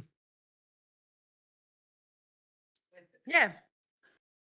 Hello, everyone. My name is Miriam Linda Keruwe with the University for Development Studies Library in Ghana. I am glad to be participating in this year's QQML. Oops. Virtually. I am glad to have been given the opportunity to present my research output. In 2019, I was fortunate to attend QQML in Florence, Italy, physically. It was so much fun, and I hope you are having a lot of fun out there in Greece.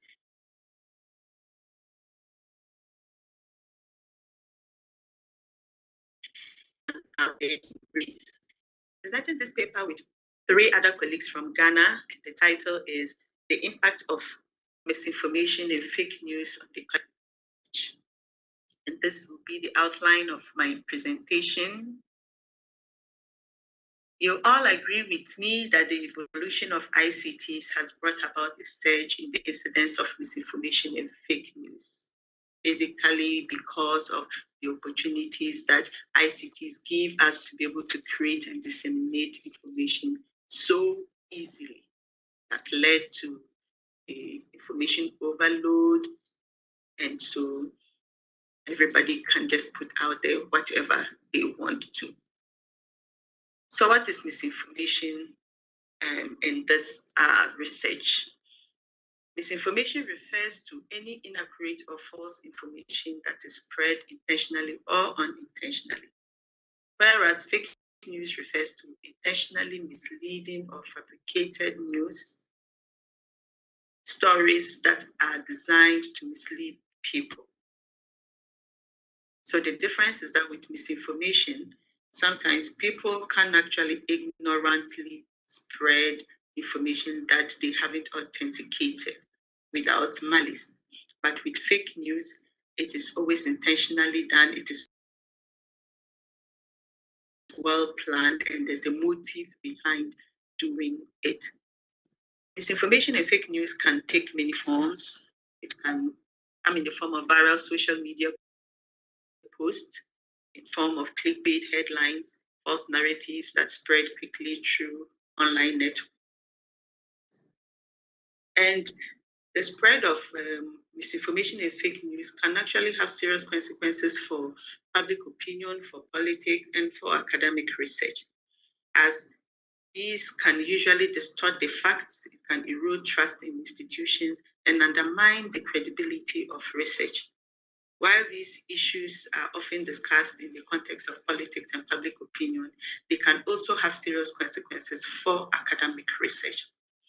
It can affect the quality of the research, leading to flawed results, bias, and eroding trust in the research process and the scientific. So the objectives for this study is to explore the impact of misinformation and fake news on the quality of academic research, to examine the ways in which misinformation and fake news can affect the research process, lead to biased research, and impact the dissemination of research findings.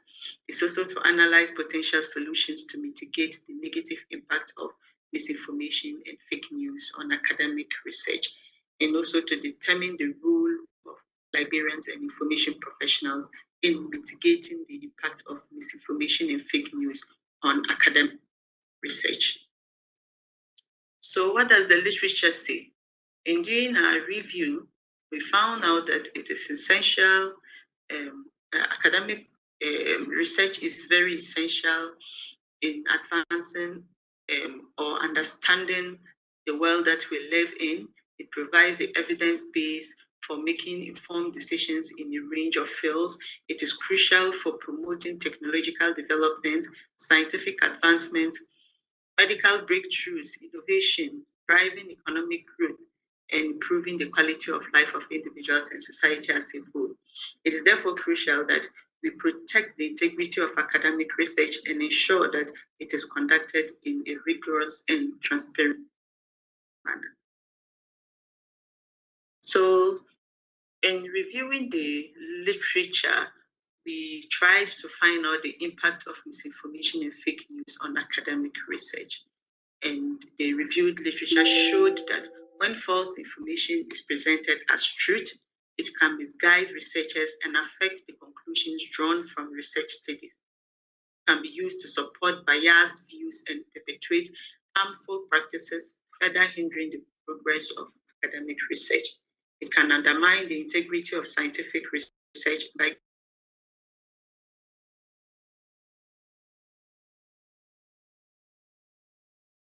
creating a sense of confusion and doubt around scientific findings, leading to loss of trust. It can just perceived biases and distorted perceptions, which leads to biased research and unreliable findings with far-reaching consequences. Researchers may be influenced by false, leading to flawed research findings, which can be particularly problematic in fields like health and environment research. So what methodology did we use? This was a literature review, and then in section 4, the articles that we intended to review, we use keywords such as misinformation, fake news, academic research, and quality. So these were the criteria for inclusion. It was we decided that it was only peer-reviewed articles published in academic journals that were going to be used, that studies focusing on the impact of misinformation and fake news on the quality of academic research, that will rely on research conducted in various academic disciplines and recent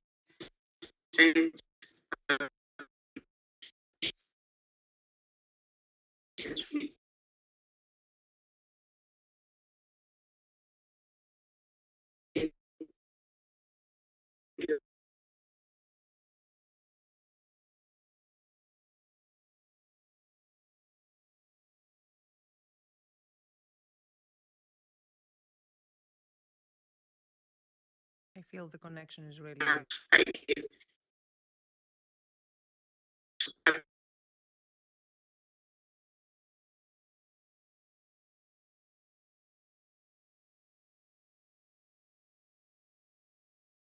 yeah.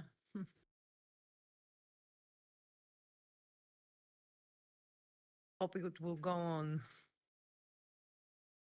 So Miriam, the presentation stopped because the connection is really weak.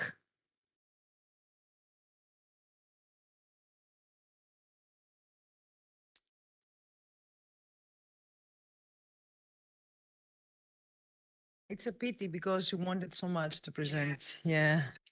Yeah.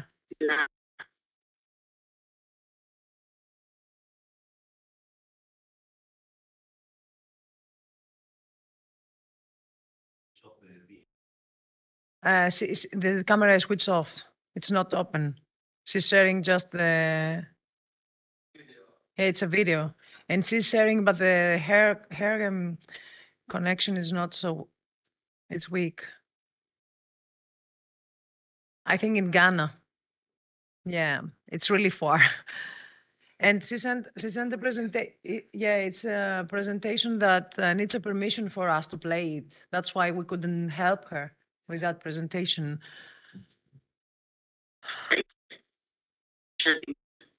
Miriam?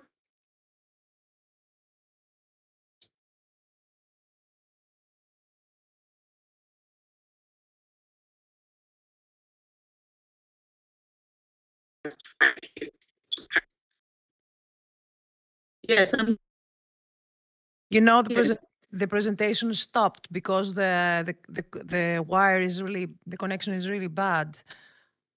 I don't know if you can share it again.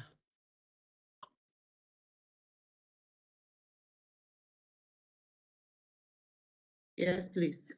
Yeah, of course. I'm going to do that. Yeah, thank and you. hope that you can play it later on. Yeah, we're waiting.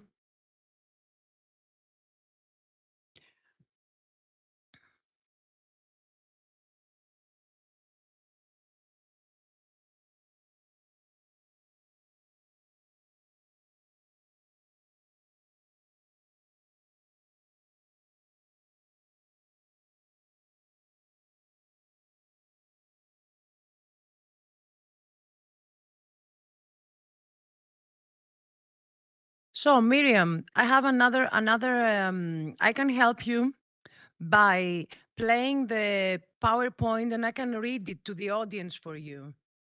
It is okay. Miriam, can you hear me?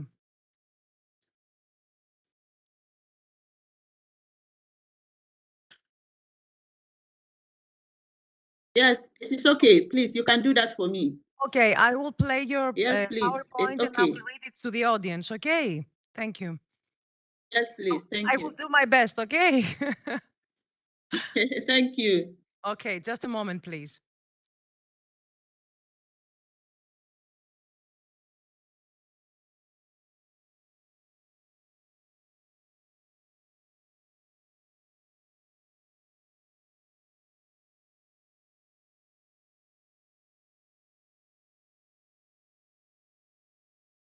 Yeah.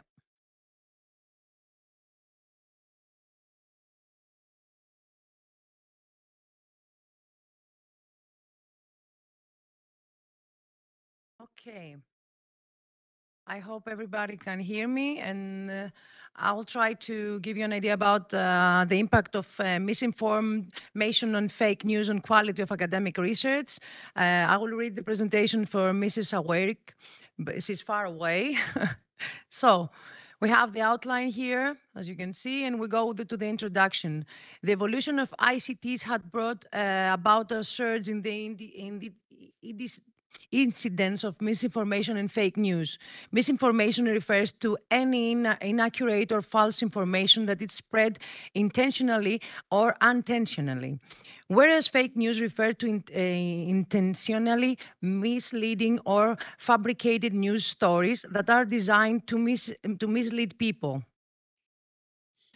Introduction content. Misinformation and fake news can take many forms.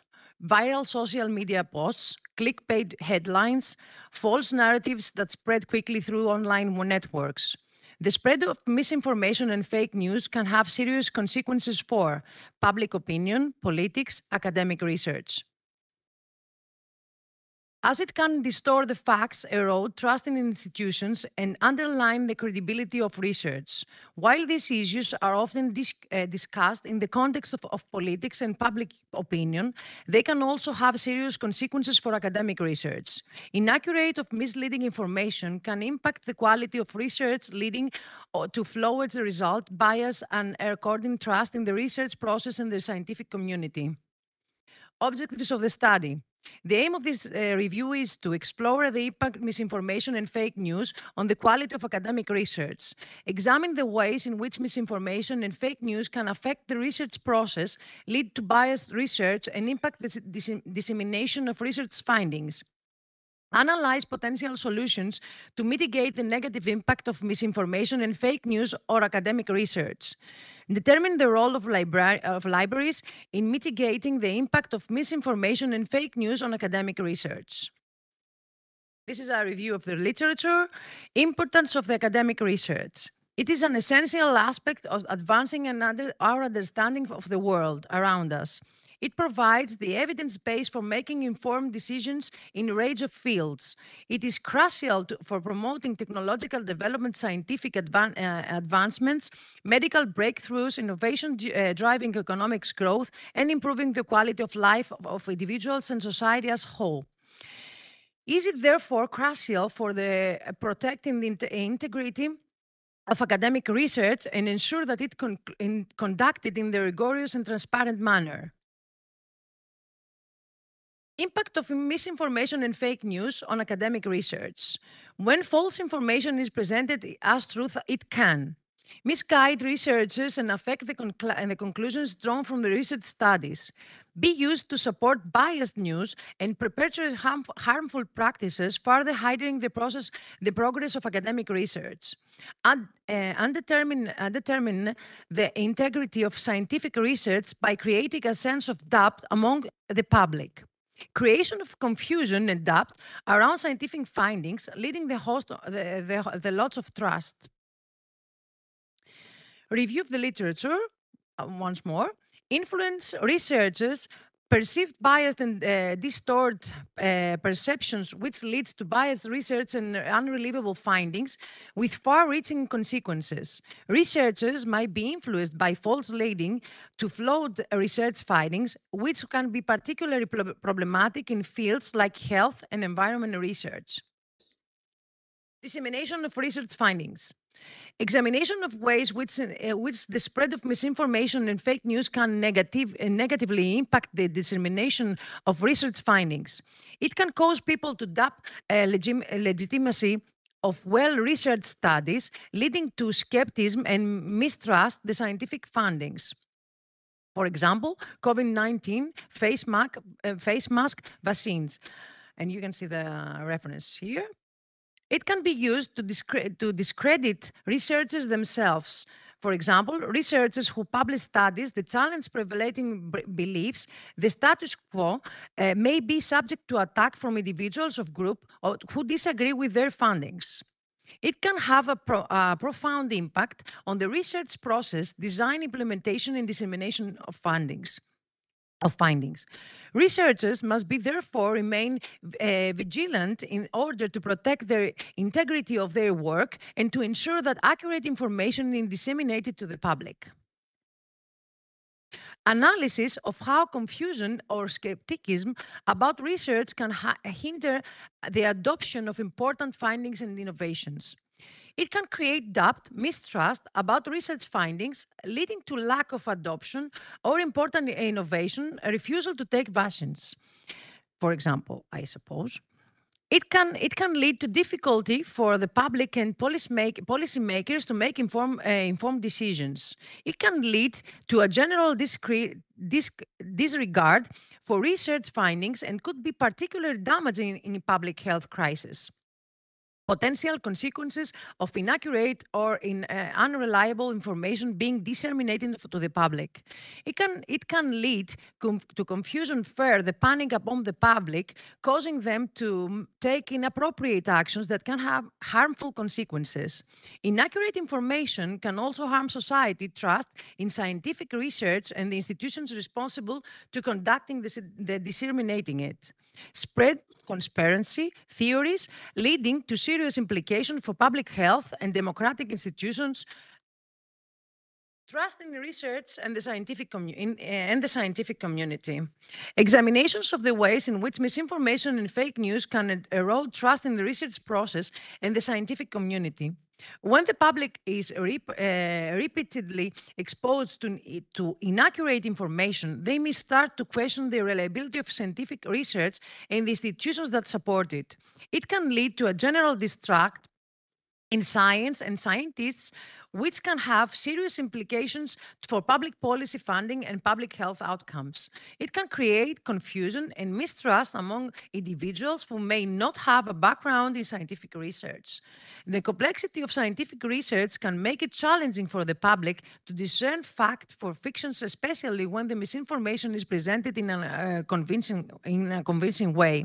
It can also undermine the credibility of scientific research. Analysis of how a lack of trust can impact the long-term prospects of scientific advancement and public health. The spread of misinformation and fake news can lead to a lack of compliance with health recommendations and guidelines, resulting in the continued spread of diseases and illness. For example, COVID-19. A lack of trust in scientific research can lead to decreased funding and support for scientific endeavors, hindering scientific progress, culminating into slow pace in discoveries and innovations. The role of librarians and information professionals. The role of librarians and information professionals in fighting the spread of misinformation and fake news. Librarians and information professionals have always been in the forefront of the fight against misinformation and fake news, because it's their place to do that. Trained to critically think and evaluate a wide range of information resources to their authenticity and accuracy. Various initiatives to educate the equipped users to be able to avoid this canker and to effectively navigate the increasing complex information environment. Even though instructional programs are already a core duty of librarians, they have had to widen the scope to be able to effectively teach and guide their users to how critically evaluate their information sources. The role of librarians and information professionals, the extent. Some initiatives by librarians and libraries, information in media literacy and guidelines, workshops, seminars and webinars, developments of LibGuides, infographics, websites, the Washington, and you can see some fact check, PolitiFact, the Washington Post, Fact Checker, and SNOPS. Some recommendations. Recommendations preferred include: researchers should be vigilant and critically evaluate the resources of information they use in their research. Researchers should not rely on a single source of information, especially if the source has a history of spreading fake news or misinformation. Researchers should verify the accuracy of validity of the information they use before incorporating into the research. Academic institutions and funding agencies should provide training and resources of researchers on how to detect and avoid fake news and misinformation. Journal editors and peer reviewers should carefully scrutinize the information presented in research articles and ensure that the data and the conclusions are supported by reliable evidence. I'm sorry. Collaboration between researchers, journalists, and other stakeholders in the dissemination of scientific policymakers and media outlets can also help combat. I'm sorry, everything gone wrong in this presentation. I thank you. I'm sorry. A small break. Thank you. Policymakers and media outlets can also help combat the spread of fake news and misinformation by promoting accurate and reliable information. Measures such as fact-checking news stories, citing reliable sources, and holding media outlets accountable of spreading false or misleading information. Researchers engage more with the public and communicate their findings in a clear, accessible manner. This can help to counter the spread of misinformation and fake news by providing accurate information to the public. Researchers should be transparent about their methods and data, allowing the greatest scrutiny to accountability. Conclusions. The impact of misinformation and fake news on academic research is profound, with potential consequences for both researchers and the public.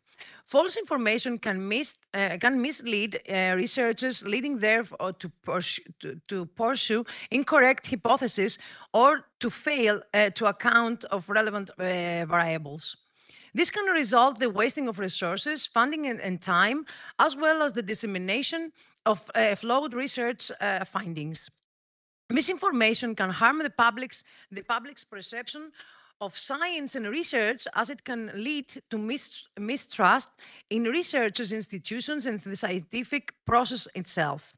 It can have long-term implications for the advancement of science and public health, as the public may become less willing to support or participate in research studies, or may ignore important findings due to the skepticism.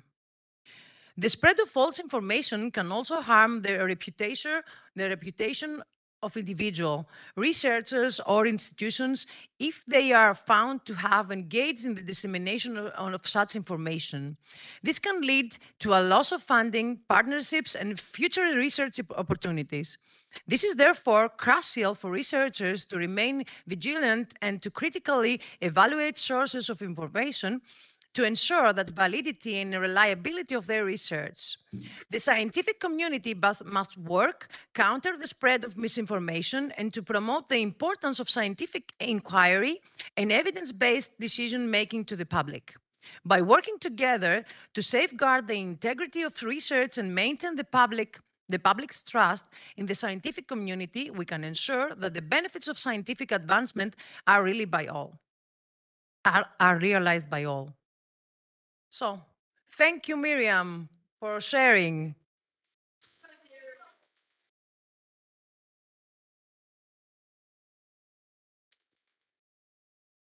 Thank you. Miriam, can you hear us?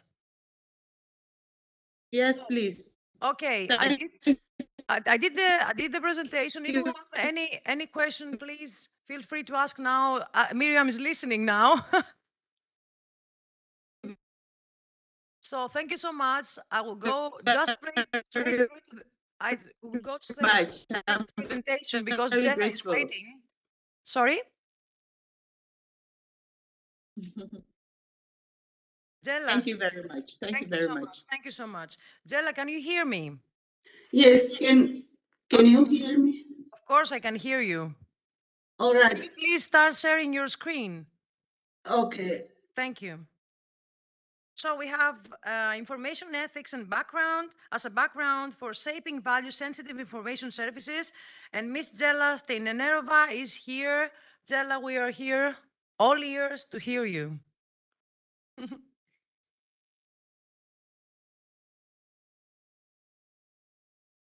Do I have your presentation if you want me to share it? Yes, okay. But I'm thinking I can do it. We are here. Okay. All right. So I will do it without video. Okay, without camera, it's okay. Yes. All right. I'm coming from Slovakia, from Comenius University in Bratislava. I'm a professor there. And my topic is the ethical information factors for shaping value-sensitive services of academic libraries.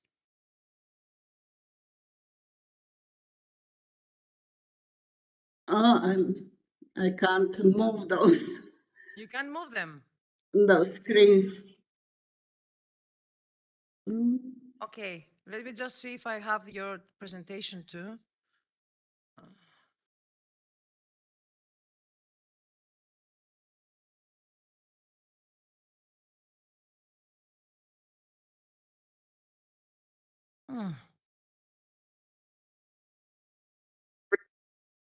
I will do it for you. Oh, we have the video. Presentation, I would like to share my ideas. Oh, you have the factors for shaping value-sensitive services of academic libraries.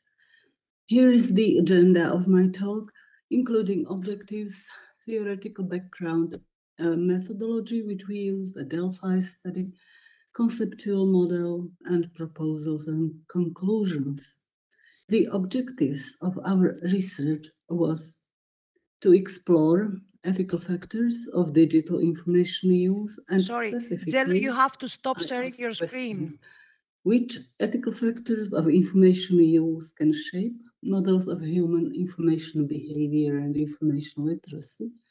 And how can we enrich design of services Zella, of academic can library? you- Yes, but I can't do it.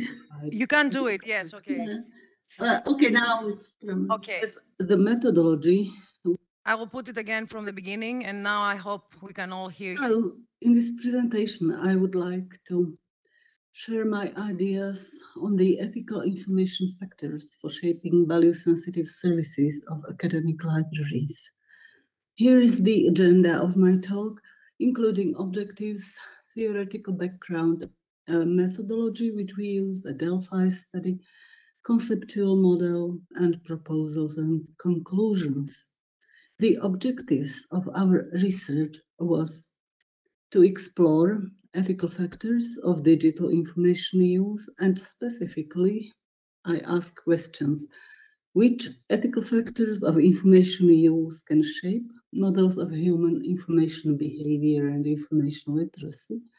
And how can we enrich design of services of academic libraries with the identified ethical factors?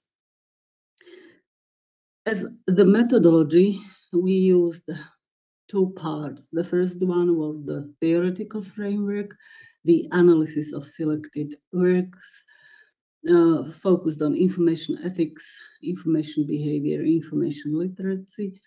In this context, we used also bibliometric analysis of published works on information ethics and a Delphi study, which was composed of 3 rounds of experts' opinions from the Slovak and Czech republics, including a pilot study, a survey, and an online discussion. We regard information ethics as a multidisciplinary framework for digital information use. Specifically, we use mainly the concepts of Rafael Capurro and Luciano Floridi. And the definition of information ethics is that it is a sociocultural framework of information practices based on access, accuracy, including disinformation, misinformation, property, privacy, and personal data, online communication, and online communities. It is based on basic values of information in metacognitive contexts, including ethical theories, consequences, universal virtues, values of information, but also tools and utilitarianism connected to the use of these tools and the concept of taking care of the information environment. I also asked how is research on human information interactions and information literacy connected to information ethics. There are some works which we have analyzed with the ethical aspects of information literacy, including the concepts of informed learning or NCL, ACRL, or meta-literacy, moral literacy, and many others. In this context, we use mainly the qualitative research of information literacy landscapes in contexts of values of information such as utility, truth, or cognitive development. As for the meta-analysis, which was our background for the study, we used both bibliometric and content analysis so that we can identify the main topics. And these results of these analyses show that the main topics of information ethics are privacy, ethics of internet, ethics of artificial intelligence, and data ethics. And when we compare this to content analysis of the published works of main authors, Some further topics are contextualized in these contexts, mainly moral sensitivity, human well-being, or information literacy and education in connection to our digital life and to the concepts of accuracy and truth of information. The main topics of information ethics are therefore identified as the art of fair use of information based on values of information, when information is regarded as a resource, as a product, and as a target. And the main trends of studies of information ethics are ethics of online communication, ethics of artificial intelligence and algorithms, and data ethics. And we still ask the question, how is this research related to information behavior and information literacy? That is why we have tried to understand the intersections among human information behavior research, information literacy, and information ethics. And also there is a small gap in these studies. What is common here, what we have found, is the studies of disinformation and misinformation. And we have identified the main psychological and social factors which are behind these studies, including social perception of information, causal factors of context, social diffusion of information, or metacognitive factors, especially meta-literacy. We have also found that these ethical factors are connected to values of libraries and values of information. And we have identified several works which studied values of information and values of academic libraries. And the main inspiration was the concept of the value-sensitive design with a moral imagination and ecological approach for design of information systems and information services. And here we can use many methods, from value scenarios to value-oriented interviews, value sketches, or stakeholder analysis, value source analysis, and so on. Based on these theoretical studies, we have designed our Delphi study focused on information ethics. It was a survey and a discussion. The main question was, what is the perception of ethical challenges of digital information use by experts, and what will be the future? So the 3 rounds included a pilot study composed of 4 experts, a main study composed of 19 experts, and an online discussion in which 6 experts participated. The experts came from the Czech and Slovak Republic, and their background was mainly information science, academic libraries, informatics, social informatics, but also philosophy, psychology, management, and also the expert from practice of academic libraries and IT companies. The data was analyzed with the use of qualitative data analysis, content analysis, and conceptual modeling, and the results were visualized in a series of conceptual models of main categories, including the final conceptual model. Here are the 3 main questions which we have asked our experts in the main study. They include especially the question which 3 ethical issues they regarded as most important, which 3 ethical dilemmas they regarded with the use to the artificial intelligence as most significant, and which 3 values of information they regarded as decisive. A Delphi study was finalized in a series of conceptual models. Here are some main results. As for the main ethical issues, experts regarded the most important topics: the privacy and personal data, benefits and risks of advanced intelligent technologies, and the issues of disinformation, misinformation, the truth of information.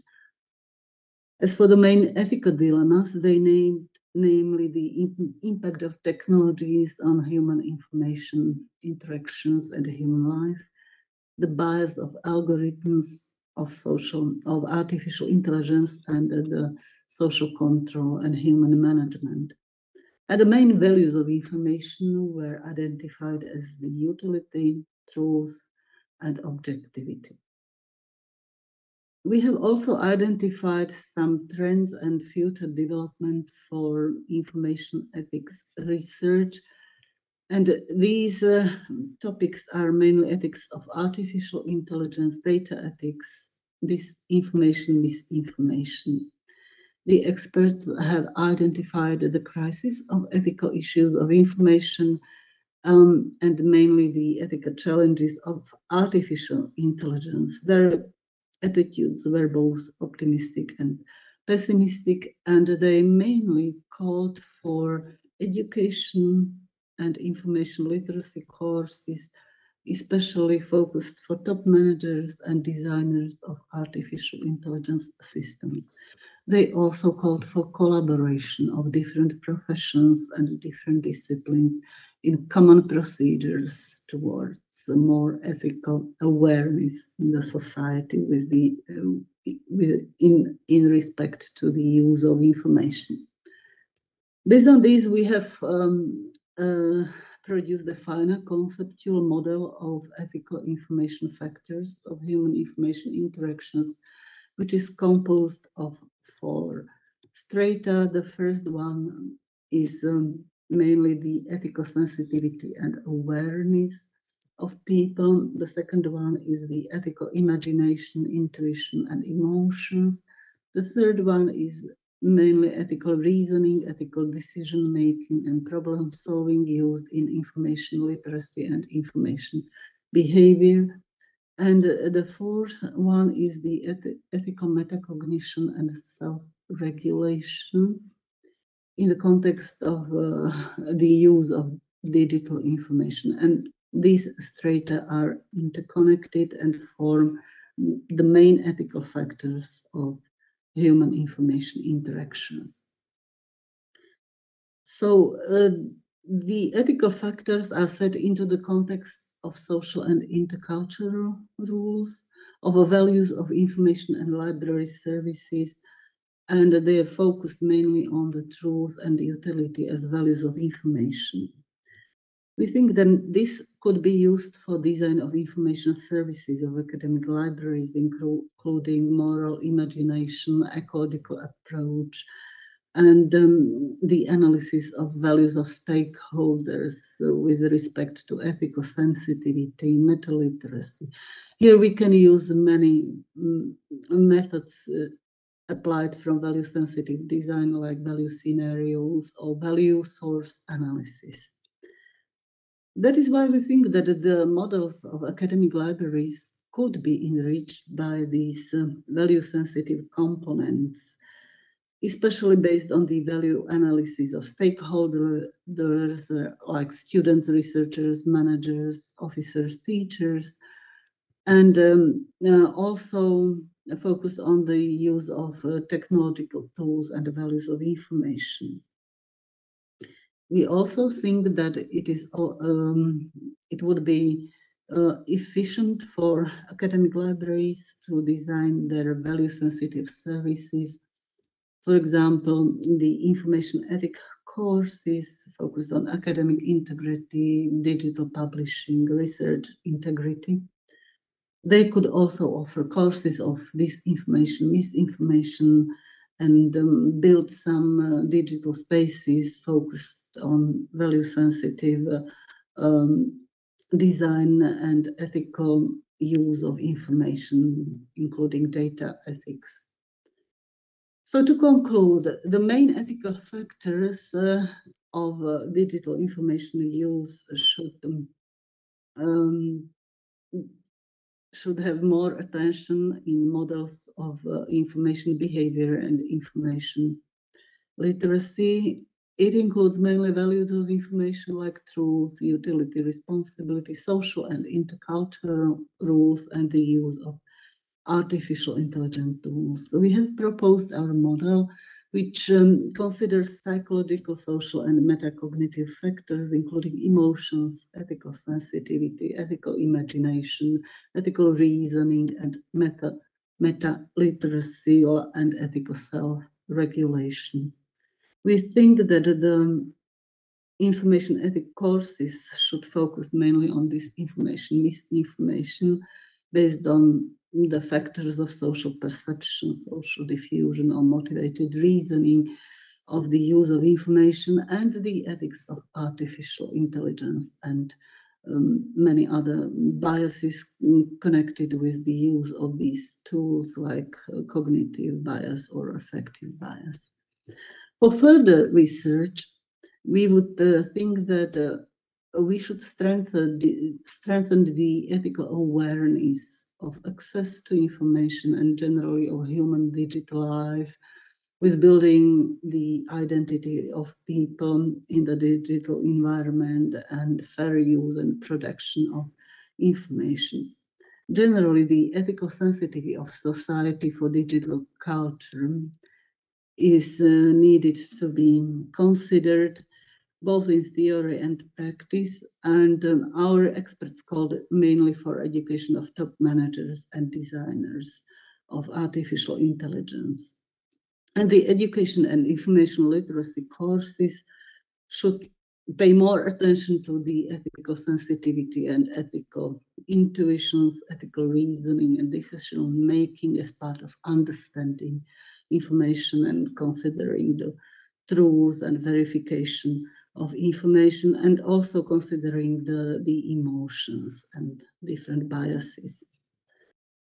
For practice of academic libraries, we think that more value-sensitive design should be applied, especially with the objectives to include the identified ethical factors like ethical sensitivity, emotions, truth, moral imagination, and also the collaboration of different disciplines and professions with respect to information ethics.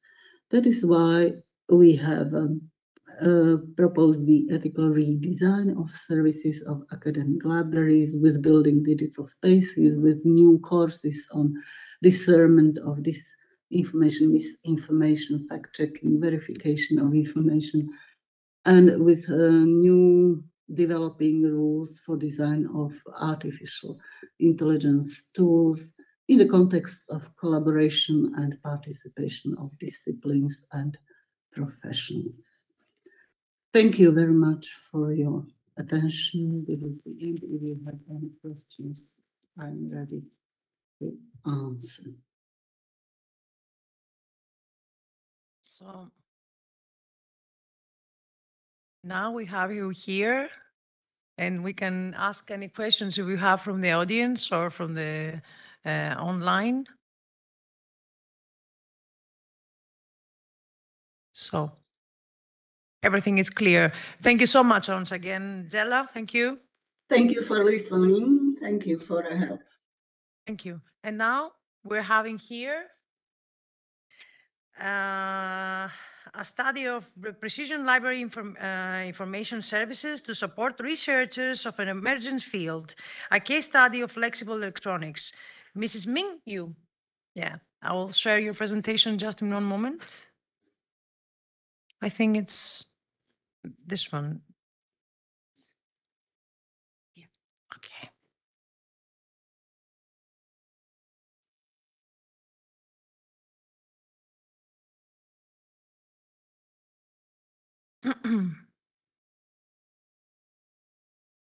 I'm not sharing the screen, I think. Yeah, I'm sharing it.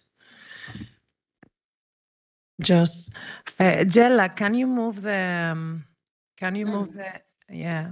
This is the problem. I Oh. can't do it. Thing is stuck now. Okay, thank you. Let me just check if we can make it from here. I don't know how to do it. Someone should help. Let me just check if I can do something.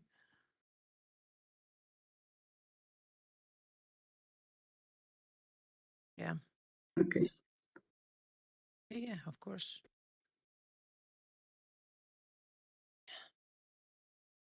Yeah, you can present, I suppose.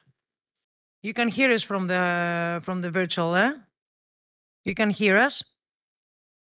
Yes. Yes. Oh, everything is set. Thank you so much.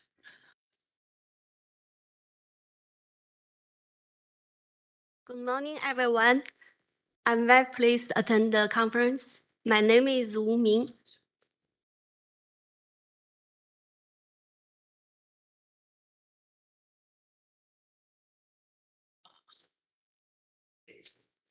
Okay. I work for the National Science Library of Chinese Academy Science. Our library has a team of subject librarians with different professional background.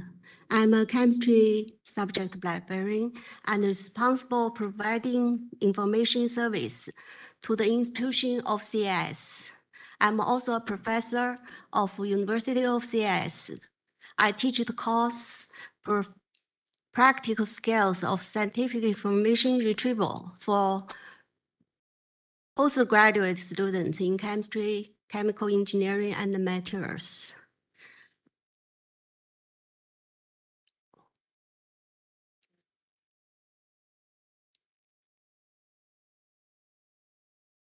Okay. The title of my presentation today is Processing Library Information Service to Support Researchers and Emerging Fields, a case study of flexible electronics. There are 4 parts: background, methods, results, and discussions. First, let's see what is flexible electronics. It's moving here, I think, and it's not moving there. Okay. As always, I will do it. I will do it here. Thank you.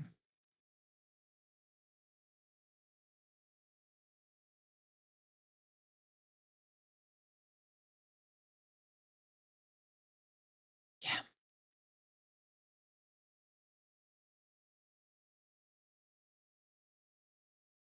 Sorry. Not bothering you. You are in that slide? You are in that slide? Yeah, yeah. Okay.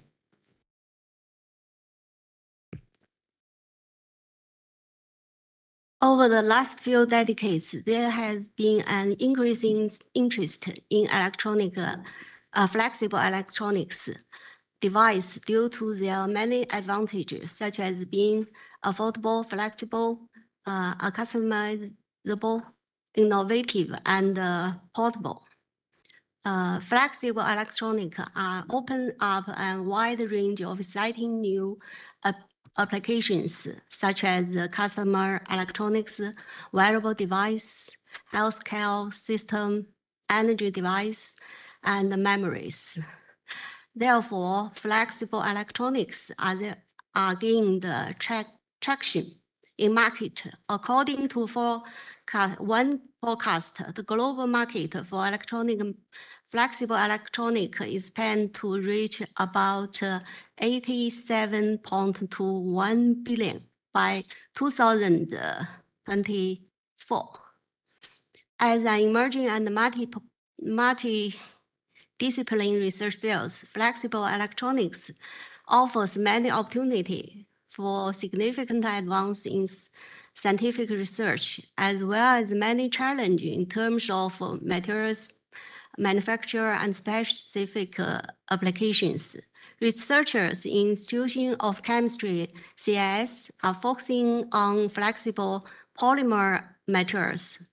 One of the most difficult tasks that they are currently facing is how to get an overall picture of research status and progress of different disciplines. In this situation, they provide the process service needs for subject librarians to cooperate and explore the prospect of global research in flexible electronics.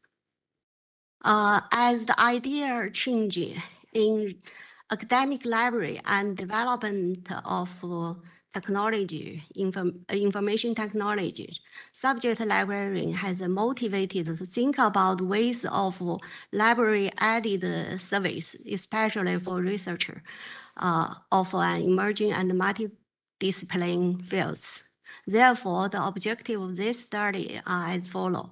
One, flexible electronic papers published in Web of Science called collection were quantitatively analyzed using bibliometric and visualization tools.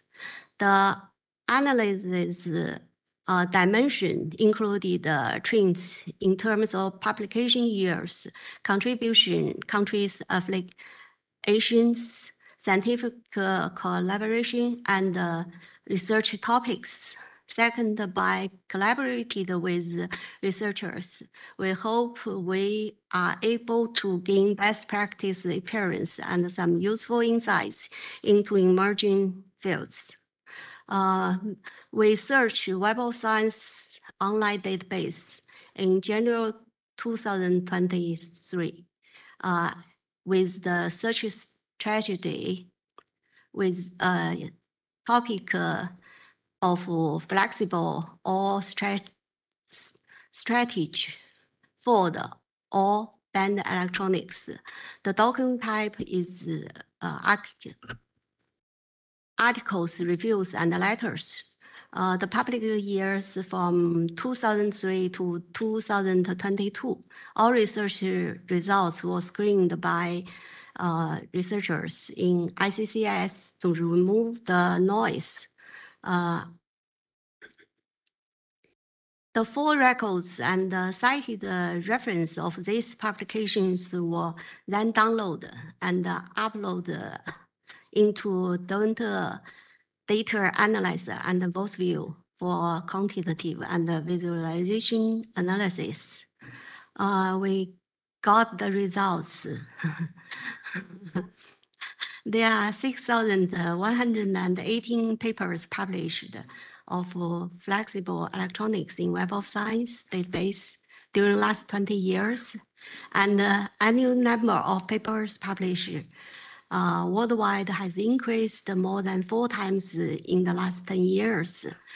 And we can see this indicates EF scientific research is progressing rapidly.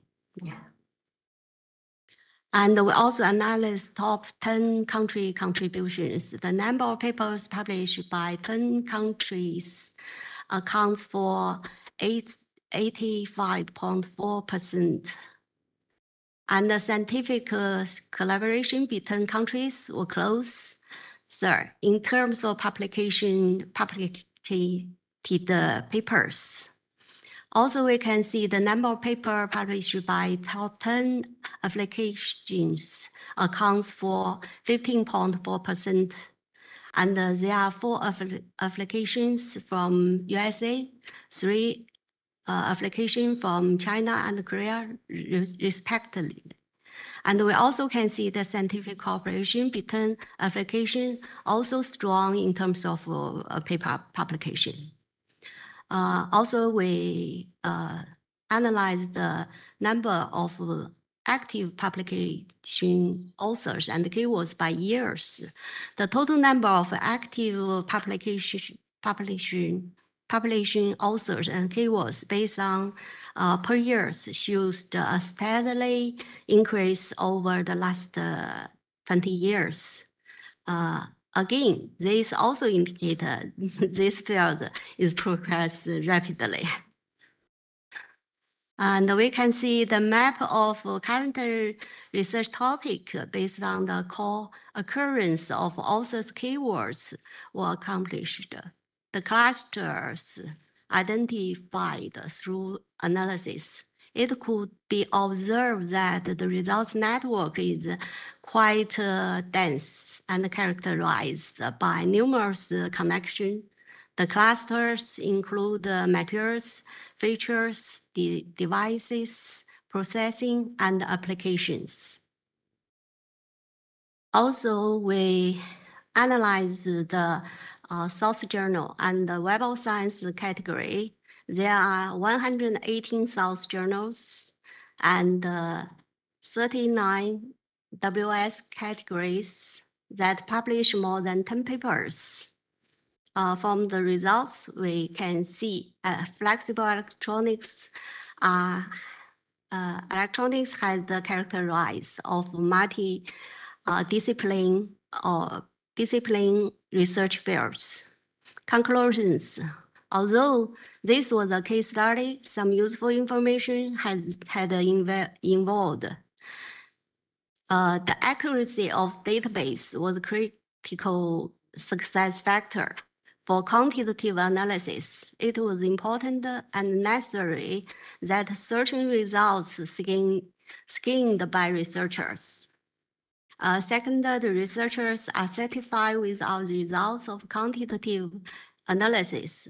So quantitative analysis using bibliometrics and utilization was still an effective method to help the researcher gain a comprehensive overall of research progress, especially for emerging and multidisciplinary fields. Third, by collaborating with researchers, subject librarian could gain best practice experience, and the academic library could develop a strategy to provide the process and added information service to the researchers. Finally, I would like to thank the researchers, Professor Liu, Guo, and Zhao, for their helping to screen the paper published for the data side accuracy. Also, I want to thank you for your attention.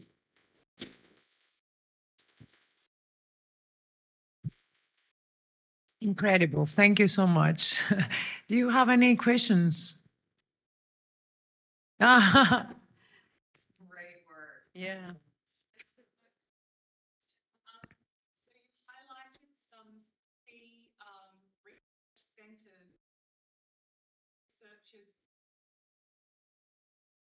reaching out to those research centers as a result of your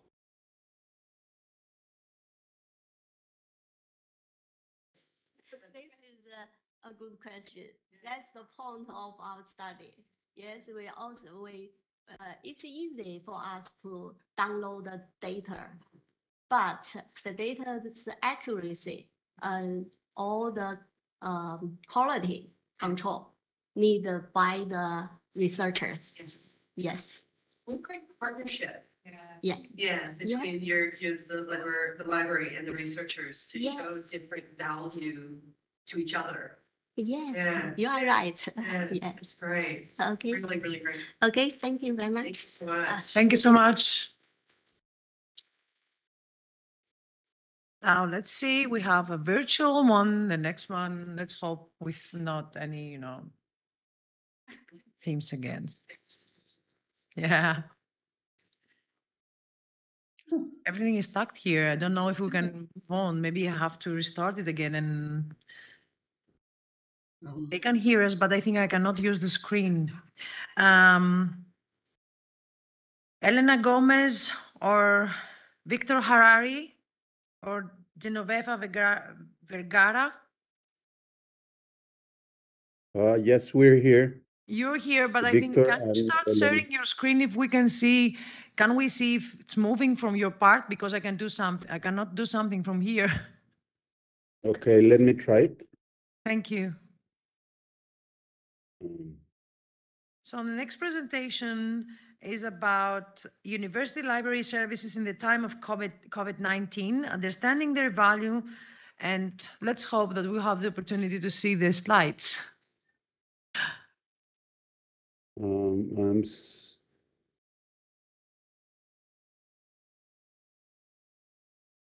Let me try it. It's not working. Let me try it again.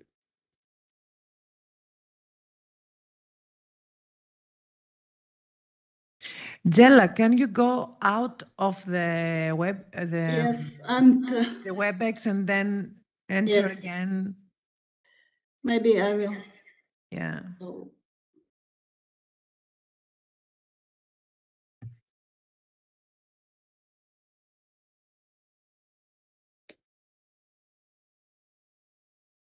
So Let me just check it. Μπορούμε να φωνάξουμε τον Γιάννη, όχι, ή τον Αντώνη για να ξαναβάλει το WebEx, γιατί έχει κολλήσει εντελώς και πρέπει να...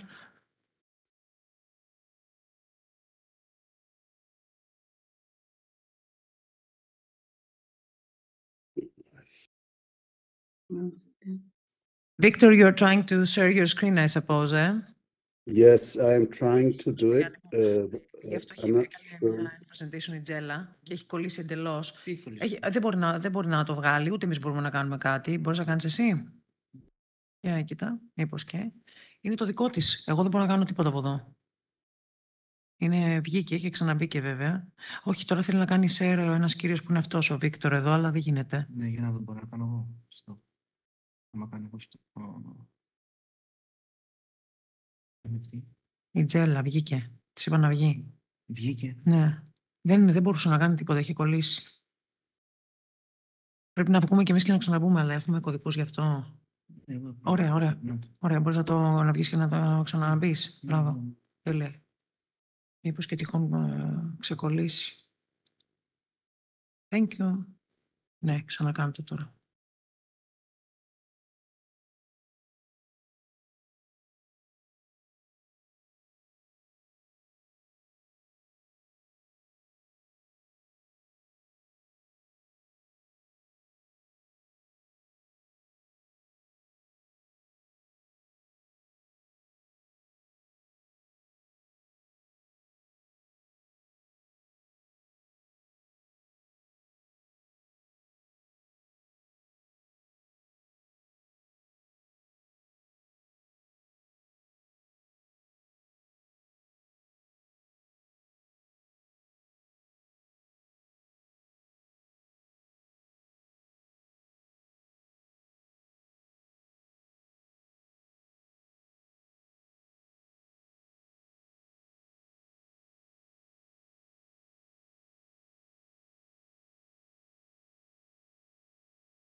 Okay, so Elena is sharing her screen and I will be presenting. And I don't know if you can hear me.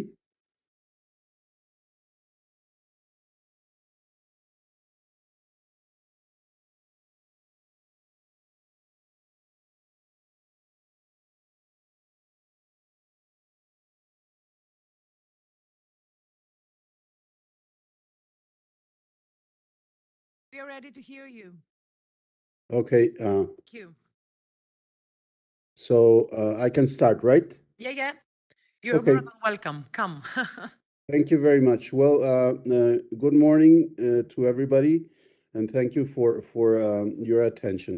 We're going to present some of the results of a research project we've been carrying on since 2017, and the presentation focuses on one of the dimensions we measured in a survey we conducted during the time before, during, and after the COVID-19 lockdown.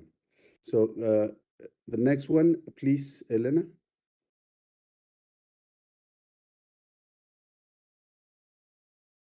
Hear me? Yes. I can. I can't. I think she.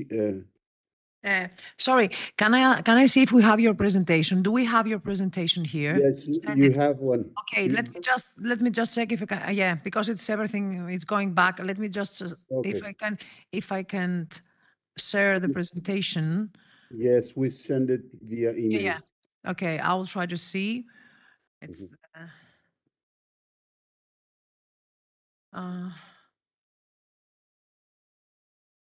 No. Or No, No? no, this is not the one. Let me just see. By email, we send. No, I don't have your presentation. Should And we I- send? I can try it again. Yeah, she started again. Just move a little bit the slides to see if they're moving. Oh, yes. There. Oh, great. You can continue. We're Okay, thank you. Thank you. So these are the overall project goals. We wanted to determine the quality of service and user satisfaction in the SUJ libraries. The SUJs is a system of Jesuit universities in Mexico. We applied the structural equations model previously designed and tested. Previous to this study, we tested in 2 libraries of this university system in Mexico. And another goal was to identify strengths, weaknesses, opportunities, and threats of the libraries of the system. And we wanted to identify information needs of potential users. Well, we define potential users as users that haven't gone or haven't used library services in a period of time, probably 6 to 12 months before the study. So this is the project background. As I said, we started in 2017, and we applied it in different libraries of the Jesuit system. In 2019, we obtained grants from the university we work for. So this became a research project. The next one, in March, well, as you can see in the PowerPoint, there were several applications of the survey in different universities all around Mexico. There, we worked with 5 or 6 different libraries pertaining to the Jesuit system. Next, please, Elena. Yes. And as of 2023, we started a new research project applying the same or an adapted version of the survey to the what we call AUSJAL libraries. AUSJAL is the Association of Jesuit Universities in Latin America.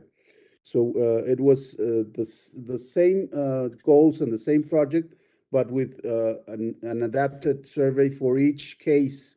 Because of language, we applied it, for example, in Brazil, in 1 or 2 libraries in Brazil. So we needed to translate to Portuguese, or there were different services and collections offered by the different libraries. So we had we had to work on the adaptation of the survey to each particular case. So, and those are the dates that we applied in. We applied in El Salvador, in Guatemala, in Nicaragua, as I said, Brazil, Ecuador, Uruguay, and again in Mexico, in different libraries in Mexico. And these are the characteristics of the survey. It was a self-administered online survey.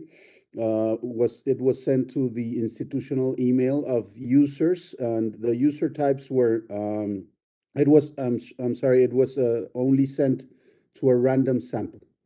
The user types were students of different levels in the university, both graduate, undergraduate, and technical studies students, and also full-time and part-time faculty and administrative staff. And as we see in the graph, the number of responses differed from year to year. This is only from the library in Mexico City, the library we work for, this data. And our method was, as I said before, was using the structural equations model. It was based on LibQual, but it's not a translation or a direct application of LibQual. We just studied LibQual and we adapted some of the dimensions that LibQual uses. These dimensions were library as a space, as you can see in the graph, access to information, personal search control, and staff performance. So we wanted to measure, as I said, the value of our service and the satisfaction of our users. And we use this structural equations model because value and satisfaction cannot be measured directly. So they are called latent variables. As it says there, latent variables that measure concepts like value of service through we used different questions or questionnaire items identified as manifest variables. So through manifest variables, we measure latent variables, and I will talk more about this in the next few slides. So our question was, what is the value of the libraries? One of our questions that we wanted to answer is, what is the value of library service? And this presentation focuses on this dimension, not all the dimensions I talked about LibQual. So we wanted to measure somehow measure the value of our library service, but we faced the questions of, is it possible to measure library value of service, and how can we measure it?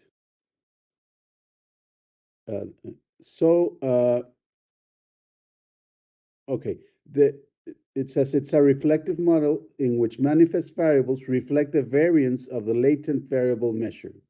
This is why the arrow points to questions. So through these questions, we wanted to measure the manifest variables gave us an indication of value of service, which cannot be measured directly. So the proposed, it says the construction of the latent variables must be validated to ensure the questions or manifest variables proposed to measure the concept are adequate. And with the same model, it is required that the manifest variables weights reflect enough variance of the latent variable that they measure to be statistically meaningful. So those are our questions in the right side of the slide. To what extent does the library satisfy your information needs? To what extent do the services offered by the library help you keep updated? And to what extent does the library contribute to your daily activities? To different, both schoolwork or professional work or personal interests or whatever activities you use the library for, or the resources of the library for. The next one, please. Okay, so in the case of printed books, the case of a variable printed books was proposed to measure the access to information, since it was consistently obtains meaningful weight in the value of service library.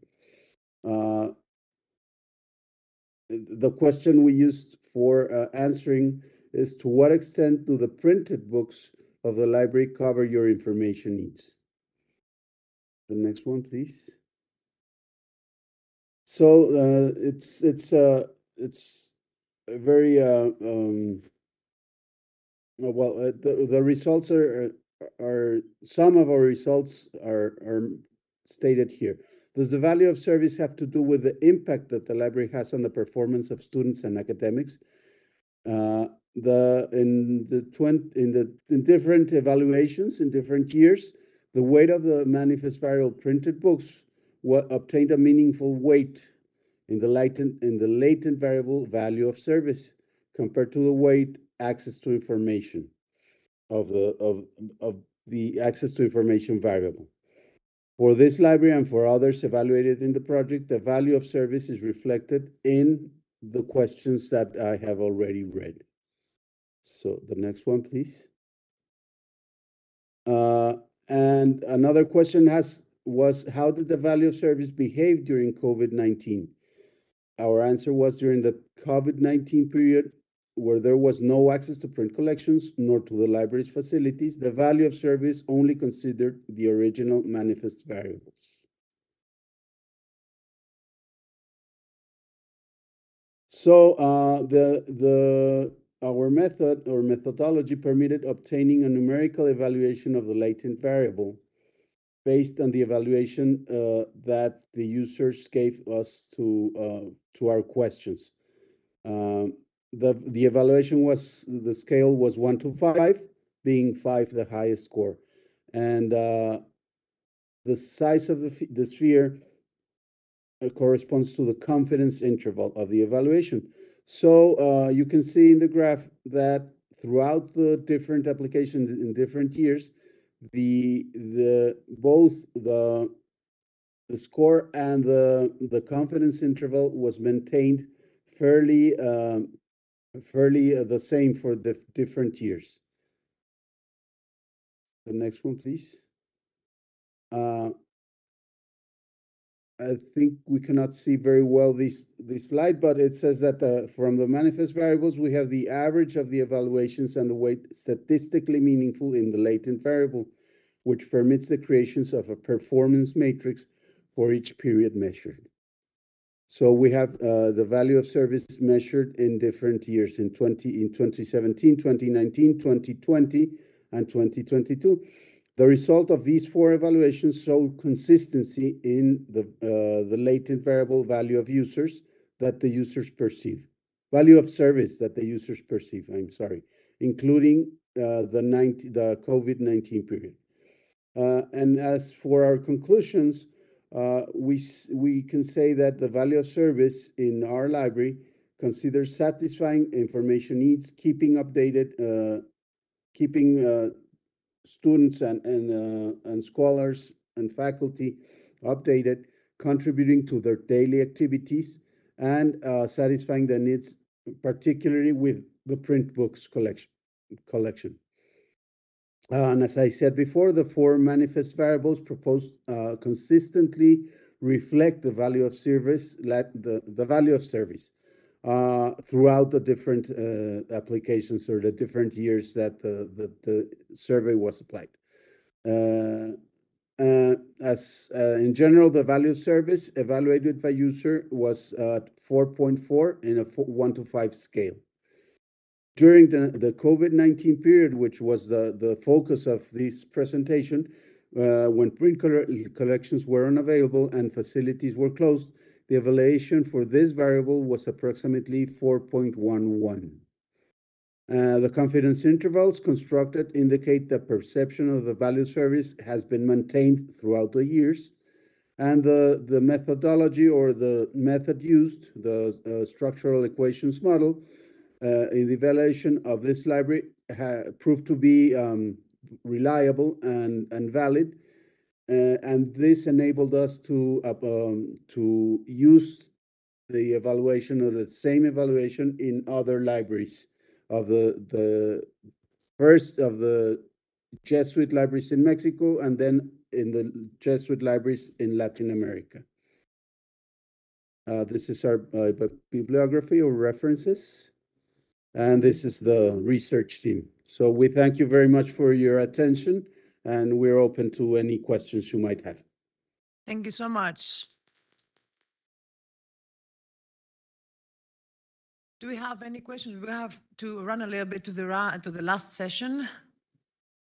Okay, we have on site the role of librarians in fostering a knowledge-based economy education from Mr. Nur Eldin Mohammed El Sheikh. I was trying to say that from the morning, you know that. We do have your presentation now, yeah? Yeah, of course. Let's hope it will be. Yeah.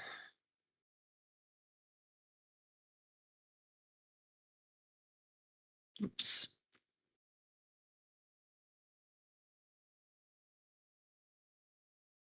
Come on. It's okay, no? Can you see it? I cannot.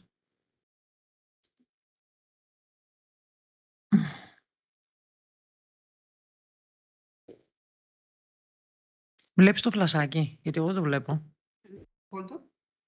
Where is it? Αυτό εδώ. Ναι, οκ, εντάξει. Το βλέπεις. This is it. Πού το? It's not here. Yeah, that's why I couldn't see it anyway. Okay. Do I have your presentation or not? No. You don't, I don't. Okay, great.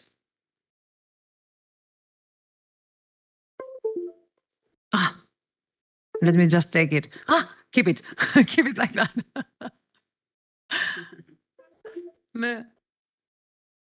Yeah, the flash is. I can't imagine something to go well in this section. I quit.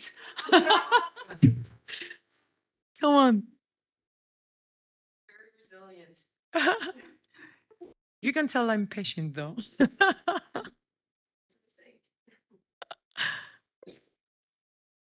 Yeah, which is it? There. Go down. Yeah. Up. The roll. This is it. Yeah, just to download it. Yeah. You can do it from here, no? Because I cannot copy. Yeah. Yeah, okay. I think I cannot. I can save it. Yeah, let me just see if I can. No, I cannot. So.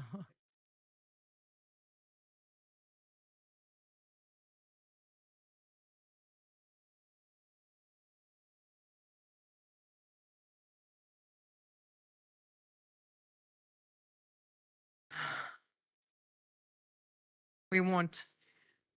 Let me see if they're moving. Yeah, they're moving. So we are here. PDF file, no problem. Yeah. Do you want me to change or you can do it? Thank you.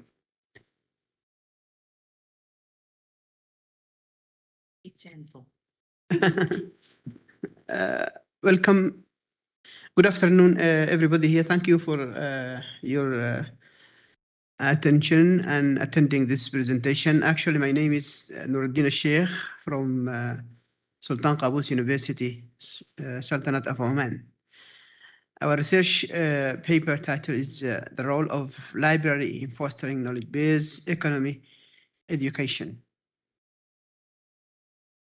As you know, today, the society is moving toward what's called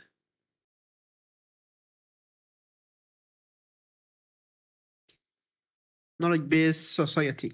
So definitely we cannot take a decision or make any kind of plan or strategy unless we have some kind of knowledge. Definitely economics is the one of the sectors that completely depend on knowledge in order to make any kind of good services and production. So knowledge economy in general refer to information economy, means the economic is completely depend on some kind of information and knowledge in terms of planning, production, in order to provide good service and productions to the society. Also, knowledge-based economy refer to an economic system in which production, distribution, and utilizing goods and services completely depend on generation, dissemination, and application of knowledge and information.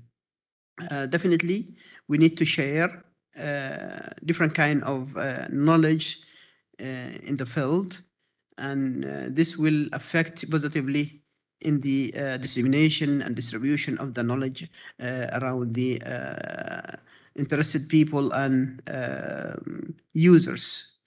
There are some kind of challenges right now facing most of economic activities in terms of awareness of how they get and gain good knowledge in the field.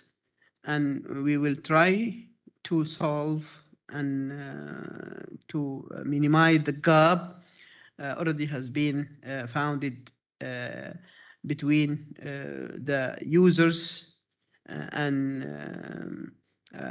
the people who already provide the economic production to the society in order to get the benefits of this knowledge to improve and get a full fill of economics. In today's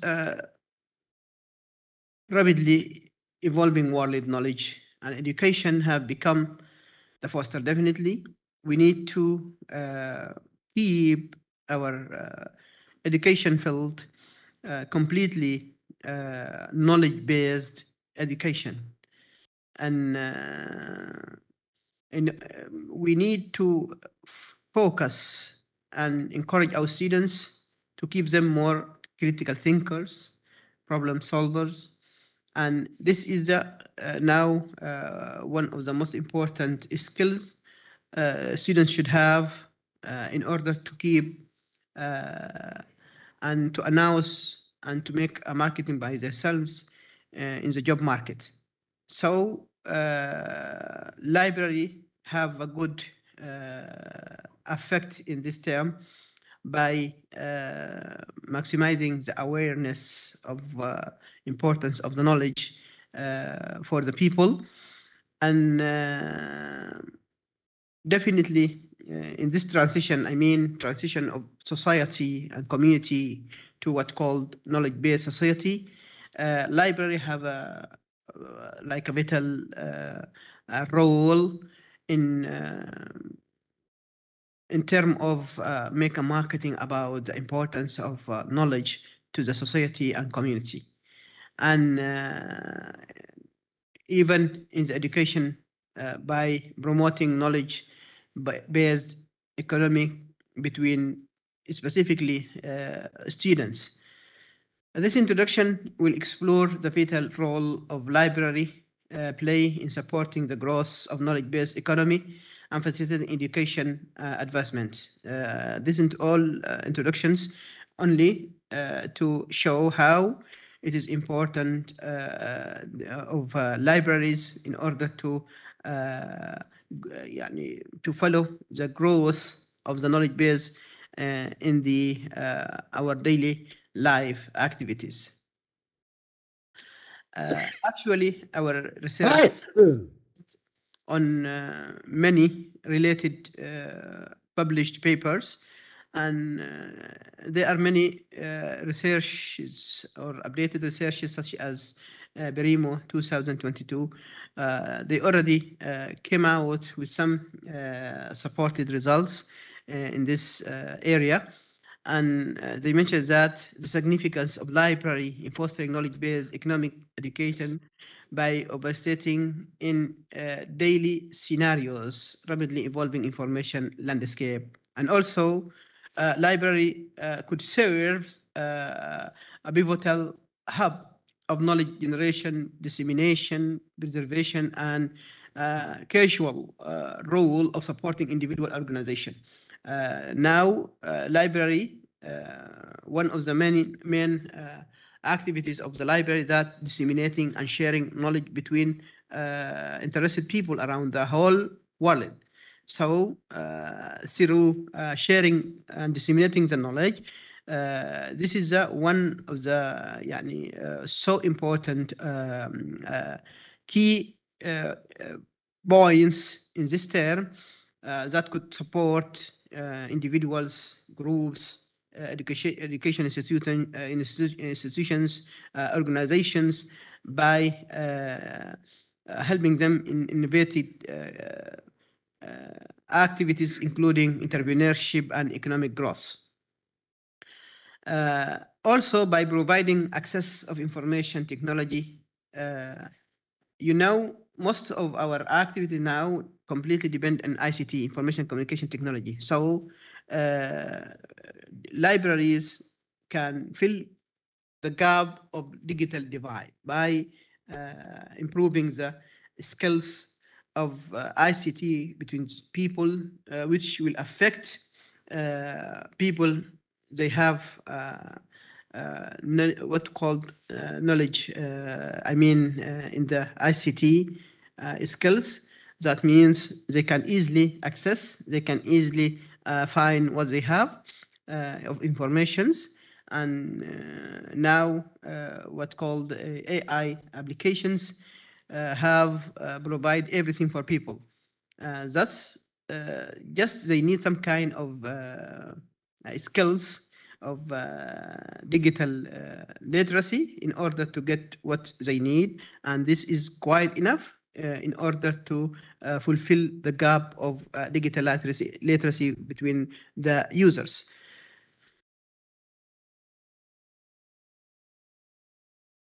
Also, another publications mentioned that the education knowledge-based economic focus providing hand experience as well as teaching interdisciplinary collaboration-oriented problem solving. Now, there are many kind of very updated techniques of teaching is providing peoples to make like group focusing, community of practice, collaboration in order to keep people more effective with each others in order to help them to work in like a teamwork, to share their knowledge, to exchange their experience, to give them more confidence.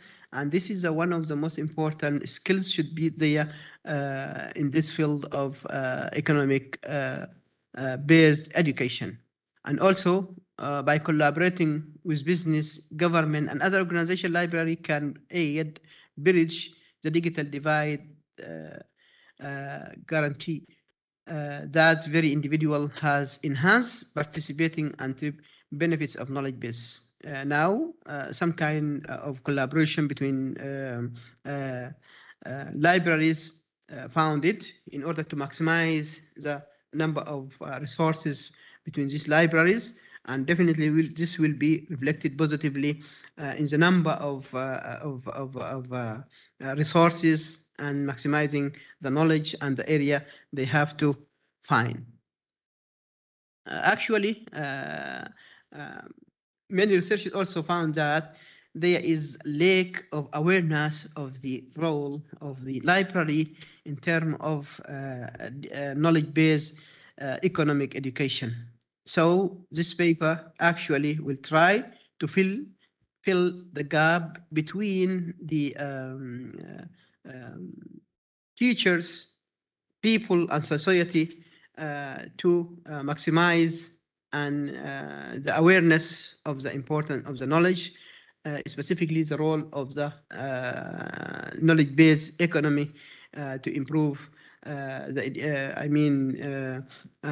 activities and specifically in the knowledge-based economic.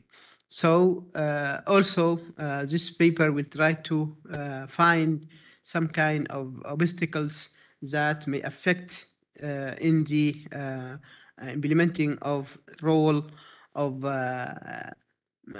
digital library or library in general in this area.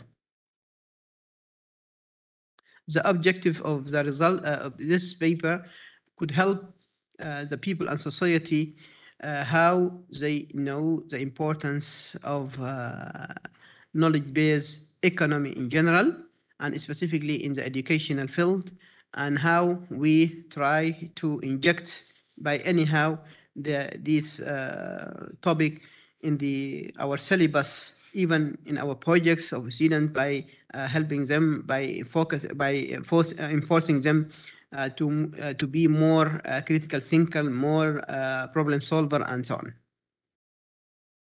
The results already, as I told you, the data of this research already has been collected from different published papers by analyzing, interpreting, synthesizing, concluding this result to come out with a common, more powerful results has been defined by updated research in the field. So the result of, by summarizing, concluding this common researches, we came out with some points, including access of information. Definitely access to information provide free, equitable access.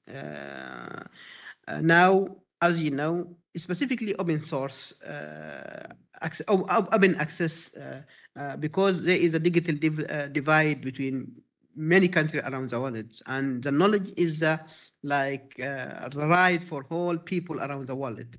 So by keeping access to information, maybe we keep all people equal to find knowledge. And also live learning.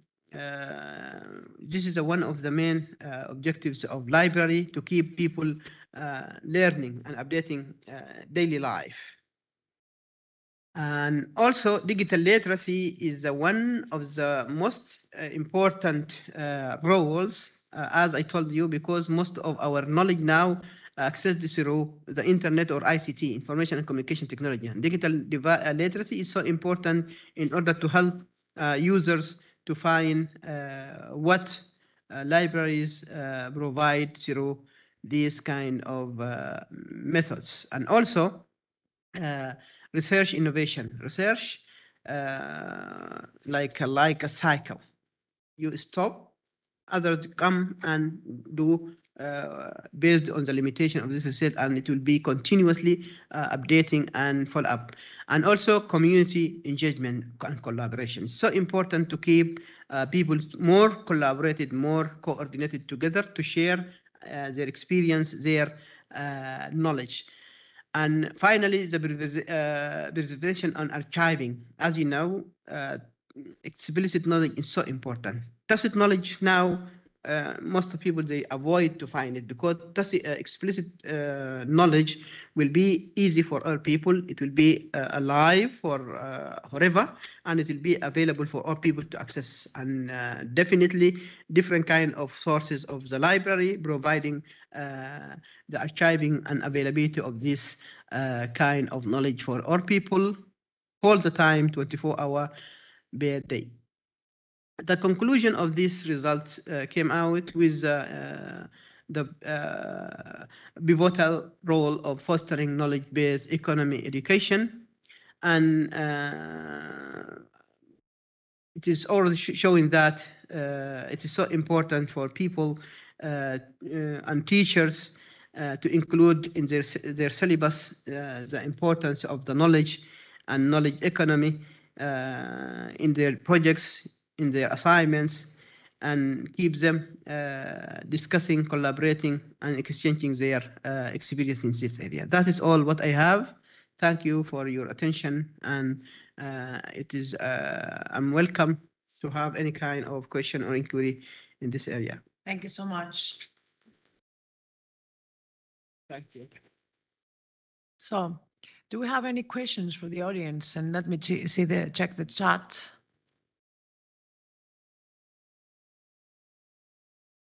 Oops.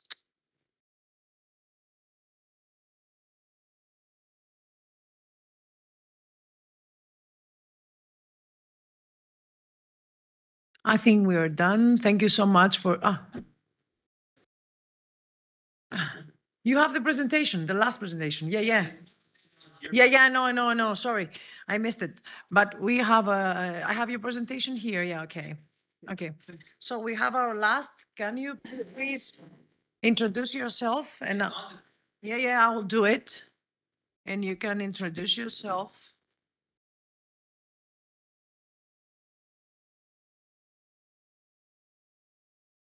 It's this one? It's in the folder. Okay.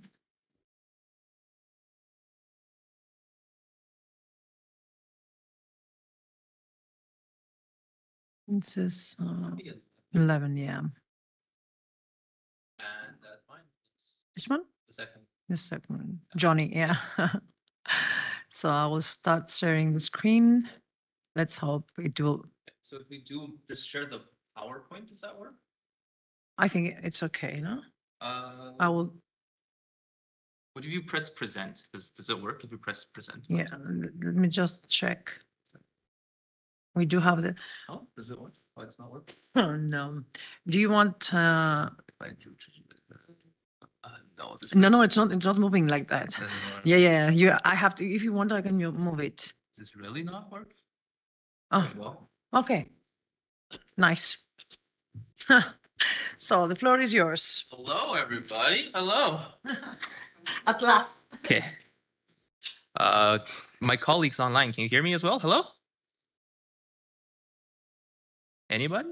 We're saying yes. Yes, okay. They are here. Can they hear me? Yes, for Probably. sure. Okay, awesome. We are not muted. We're okay. Okay, awesome. Everything's set. Yes. Okay. Awesome. Hello. Well, hello, everybody. My name is Johnny. I am not a librarian, but my mom over there is. So by association, I'm at least half a librarian, right? The genes. Right. So yes, I am an undergraduate student. I will present some of my undergraduate thesis with you today, and hopefully this goes well. So good morning. My name is Johnny.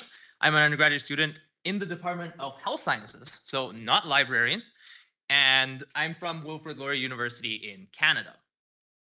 Now, for my undergraduate thesis and why it connects to the library is because I used library resources in order to do my thesis, and that meant that I connected with librarians. And thank you for all the librarians and all of you who are doing wonderful work in the libraries out there, because you make me able to do my thesis and make a lot of other people around the world be able to do theirs as well. So big thank you for that. So big question to you in the audience: why do you visit the library? And do not say you work in the library. That does not count. Anybody? I have a lot of things to discuss about it. Yes. It's gonna take one day. The things that I'm doing in the library, even I'm not working there, so many. Anybody? Let's say. Throw something out there. Yes. Find information, read stuff. Yes. Downloads. Anybody else? No. Make new contacts. Yes. It's a contact place. The library is a contact place. Yes. Find the innovating ideas, exchanging with others. Yes. Taking a break. Yes, for sure. Exactly, yes. So this is my library at my school. And if you ever show up to Canada, I'll take you on a tour. And a little bit of background about my thesis. So Canada's drug policies are very liberal leaning. Ever since the Liberal government got into power in 2016, I want to say 2015-16, they legalized marijuana. They set up safe injection sites. Everybody know what those are? Does anybody know about these? Anybody not know what safe injection sites are? Okay, awesome. And the province of British Columbia recently decriminalized possession of small doses of drugs. So it used to be that any amount is illegal if you're found, but now under a certain threshold, you are able to carry the drugs around with you. So more and more liberal leaning. But the most common immigrants to Canada are not from liberal leaning countries. So I won't go into detail about why these countries are not liberal leaning, but there are many, many immigrants coming to Canada every year. And so there's this clash of ideals where these attitudes of these immigrants, when they're being brought up from these very conservative countries, and they come to Canada, where this idea shifts to drugs are okay instead of drugs are not okay. So then what happens to these attitudes over time as these immigrants have to get used to a new country? Well, let's go over these methods. So I went with the Canadian Community Health Survey 2017-2018 because that is the one that is most recently available. This is done by the Government of Canada in a research facility called Statistics Canada, and they release public data for use every year. And out of this study, which included about 150,000 people in that year between 2017 and 2018, 18,000 of these are included in this study. in my research. These are all age 12 plus, and no ethics approval was needed because all the data was anonymized beforehand. And so my independent variable in my research is, well, when did they come to Canada? You could be born in Canada, in which case this question does not apply to you. You could be a recent immigrant, in which case you're in Canada for up to 9 years, or you're an established immigrant who has been here for more than 10 years. As for my dependent variable, I wanted to see if their illicit drug use over lifetime or illicit use over the last year has increased over the duration of stay. Or maybe it hasn't. I won't be going into detail of any of these, but these are the drugs that are on the CCHS. These are all considered illicit as of 2017 and 2018. As for my covariates, these are the variables that I'm looking at in addition to my main variable, which is duration of immigration. I will give you some minutes to take a look at this. So biological sex, age, cultural, racial identity, sexual orientation, marital status, educational attainment, annual household income, house ownership. Have they worked in the last year? So yes or no. Do they have a regular healthcare provider? Yes or no. Life satisfaction on a scale between very good or very poor. Social belonging, once again, the same thing. Overall health, mental health, smoking frequency, and drinking frequency. Quick introduction into multi-logistic regression. Don't worry about the left side. That's just what is showing up. What is really interesting is the independent plus the covariates. So independent variable is the one that I showed you at the very beginning, which is how long they've been in Canada for, the duration of stay. And the covariates, the 16 that I showed you right here, will be right here from beta 2 chi 2 to beta 17 chi 17. Any predictions? Any predictions? That can blow my mind. That's okay. We'll move on. So some results.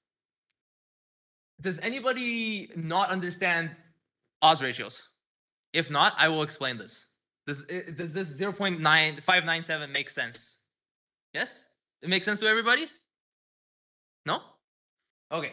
So let's say your time since migration is the measure, is the overall measure. If the reference category is Canadian borns, anything below 1 means that they have lower risk. So then if you were staying in Canada for, let's say, 0 to 9 years, your risk for having drug use in the past year is only 54% of normal. So you have lower risk. Does that make sense? Similarly, if you were staying in Canada for 10 or more years, your drug use risk is only 60% of the people who have been born in Canada in the first place. So then we can see that there's an advantage in health for Canadians who are immigrants, right? For those who are born in Canada, 100% risk, 0 to 9 years, 54%, 10 to 121 years, 60%. Same thing goes for drug use over the lifetime. Let's see some more. Males are more likely to use drugs. Age, drug use decreases with age in terms of drug use over the past year, but the lifetime, not so much. In terms of racial identity, we see that other visible minorities, so that are not white nor Indigenous in Canada, they have lower risk of using drugs, about 20% less. In terms of lifetime drug use over the lifetime, we see that Indigenous populations are about 40% increased likelihood, while other visible minorities are about 35% less likelihood. In terms of sexual orientation, these are the only categories that are being observed on 2017-2018 Canadian Health Survey.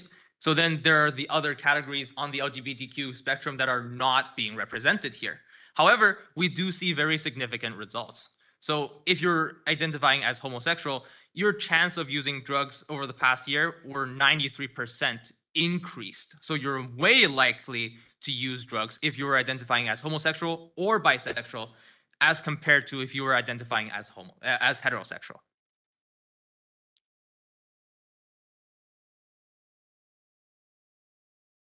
In terms of marital status, we see that being married gives you the least likely risk for drug use over the lifetime or past year. We see that common law, widowed, divorced, separated, or being single all contribute some kind of risk to drug use. In terms of annual household, this is a little bit more interesting, but we do see that increase in trend in terms of drug use over the past year if you have lower and lower income. We see that if you were at less than 20,000 in annual income, you were at about 50% increased risk compared to those who are at 80,000 or above. Life satisfaction follows more of the same trend. If you're very unsatisfied, you're way more likely to use drugs. Mental health, more or less the same trend, just not as strong as the previous one.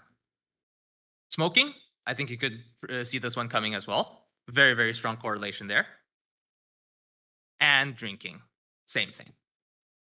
So then I would normally present to you my speculations for why this was happening if I were to present you my full undergrad thesis. But in the context of QQML, I would rather share some implications for public libraries and what Canadian libraries are doing in terms of promoting public health and also combating drug use.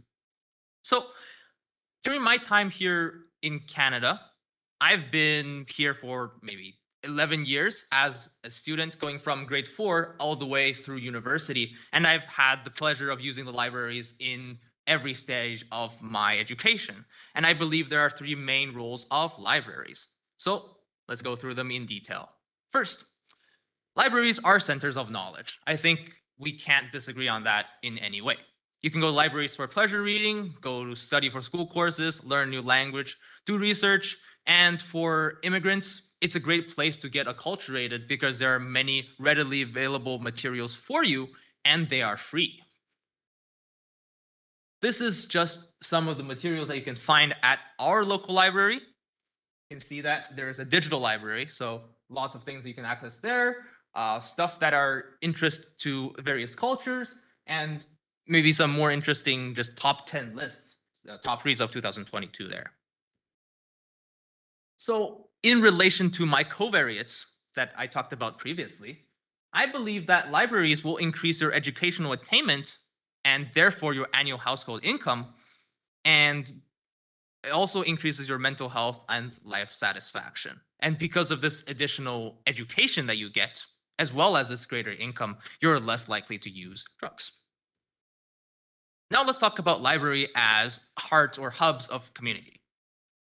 We all know about book clubs because we know that books are more interesting when we read them with other people together. In Canada, I don't know if this is the case in other countries, but in Canada, libraries also coexist with other facilities.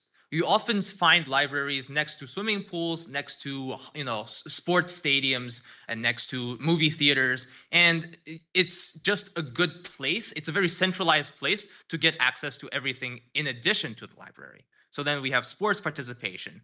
Our libraries sometimes invite experts to talk on their own subjects as an outreach towards the public. So then we can also meet new people and exchange ideas in that way as well. Once again, this is from our local library in Canada. We see that there are many, many events, and whatever you enjoy, you can just search up and go for it. And of course, there are also other stuff that are not just books that you can get from libraries. For example, you can get music discs, you can get basketballs, you can get walking poles, ice skates as well. So then, if you're using libraries as hearts of communities, well, what do you get? So I believe that it affirms sexual orientation and helps to make a lot of friends in the process. This will boost your overall health, increase your social belonging, improve your mental health and life satisfaction, because we know the importance of being in a community. QQML is one such community. And with all this, you will have a decreased chance of using drugs as a coping mechanism because you are getting yourself involved. And finally, libraries are a beacon of hope in Canada. This is more, I believe, this is more important in places where drug use is prevalent And by this, I'm talking about the West Coast. This is talking about the province of British Columbia and specifically the city of Vancouver. You see there, this is the Vancouver Public Library sign. And these libraries, which are known to combat drug use, alcohol overdoses, they have self-help materials, they have hotlines, they have prevention, they have healthcare professional access, and you can also exchange ideas with the staff. Now I'll show you what I mean by this. The drug crisis in Vancouver got so bad that Vancouver Public Library staff are allowed to administer naloxone, which is something that helps you overcome overdoses. There's a page specifically for substance use services right here in red, and there are useful websites and resources in order for you to get yourself acquainted with what's available once you reach the library. So then, if you're going to the library as a last resort, you really need help. You need something to pull you out of this miserable state. You have access to regular healthcare providers, and therefore you will have your mental health and overall health increased. And by this, you will also see a decrease in illicit drug use, smoking, and drinking. And so, in conclusion, public libraries and more broadly speaking, libraries in general have a much greater role to play than you would expect. Because when we first came to Canada about 10 years ago, people referred us to the library for almost any purpose. If you need help, go to the library. If you need to learn a language, go to the library. If you want to play sports, go to chess clubs, make new friends, go to the library. And the same goes for stuff that are more serious, like illicit drug use. So then it's my hope that libraries in Canada, across the world, are starting to pick this up, that libraries are way more important than you think, and that you're able to take on this greater responsibility. Thank you for listening.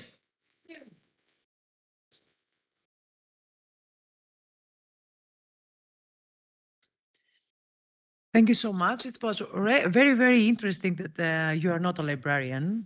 So we had the opposite side of opinions and ideas from people that they are carrying a little bit of their genes in the librarianship because of the mom. But yeah. If you have any questions, nobody? Yeah. We do have, I think, microphone here.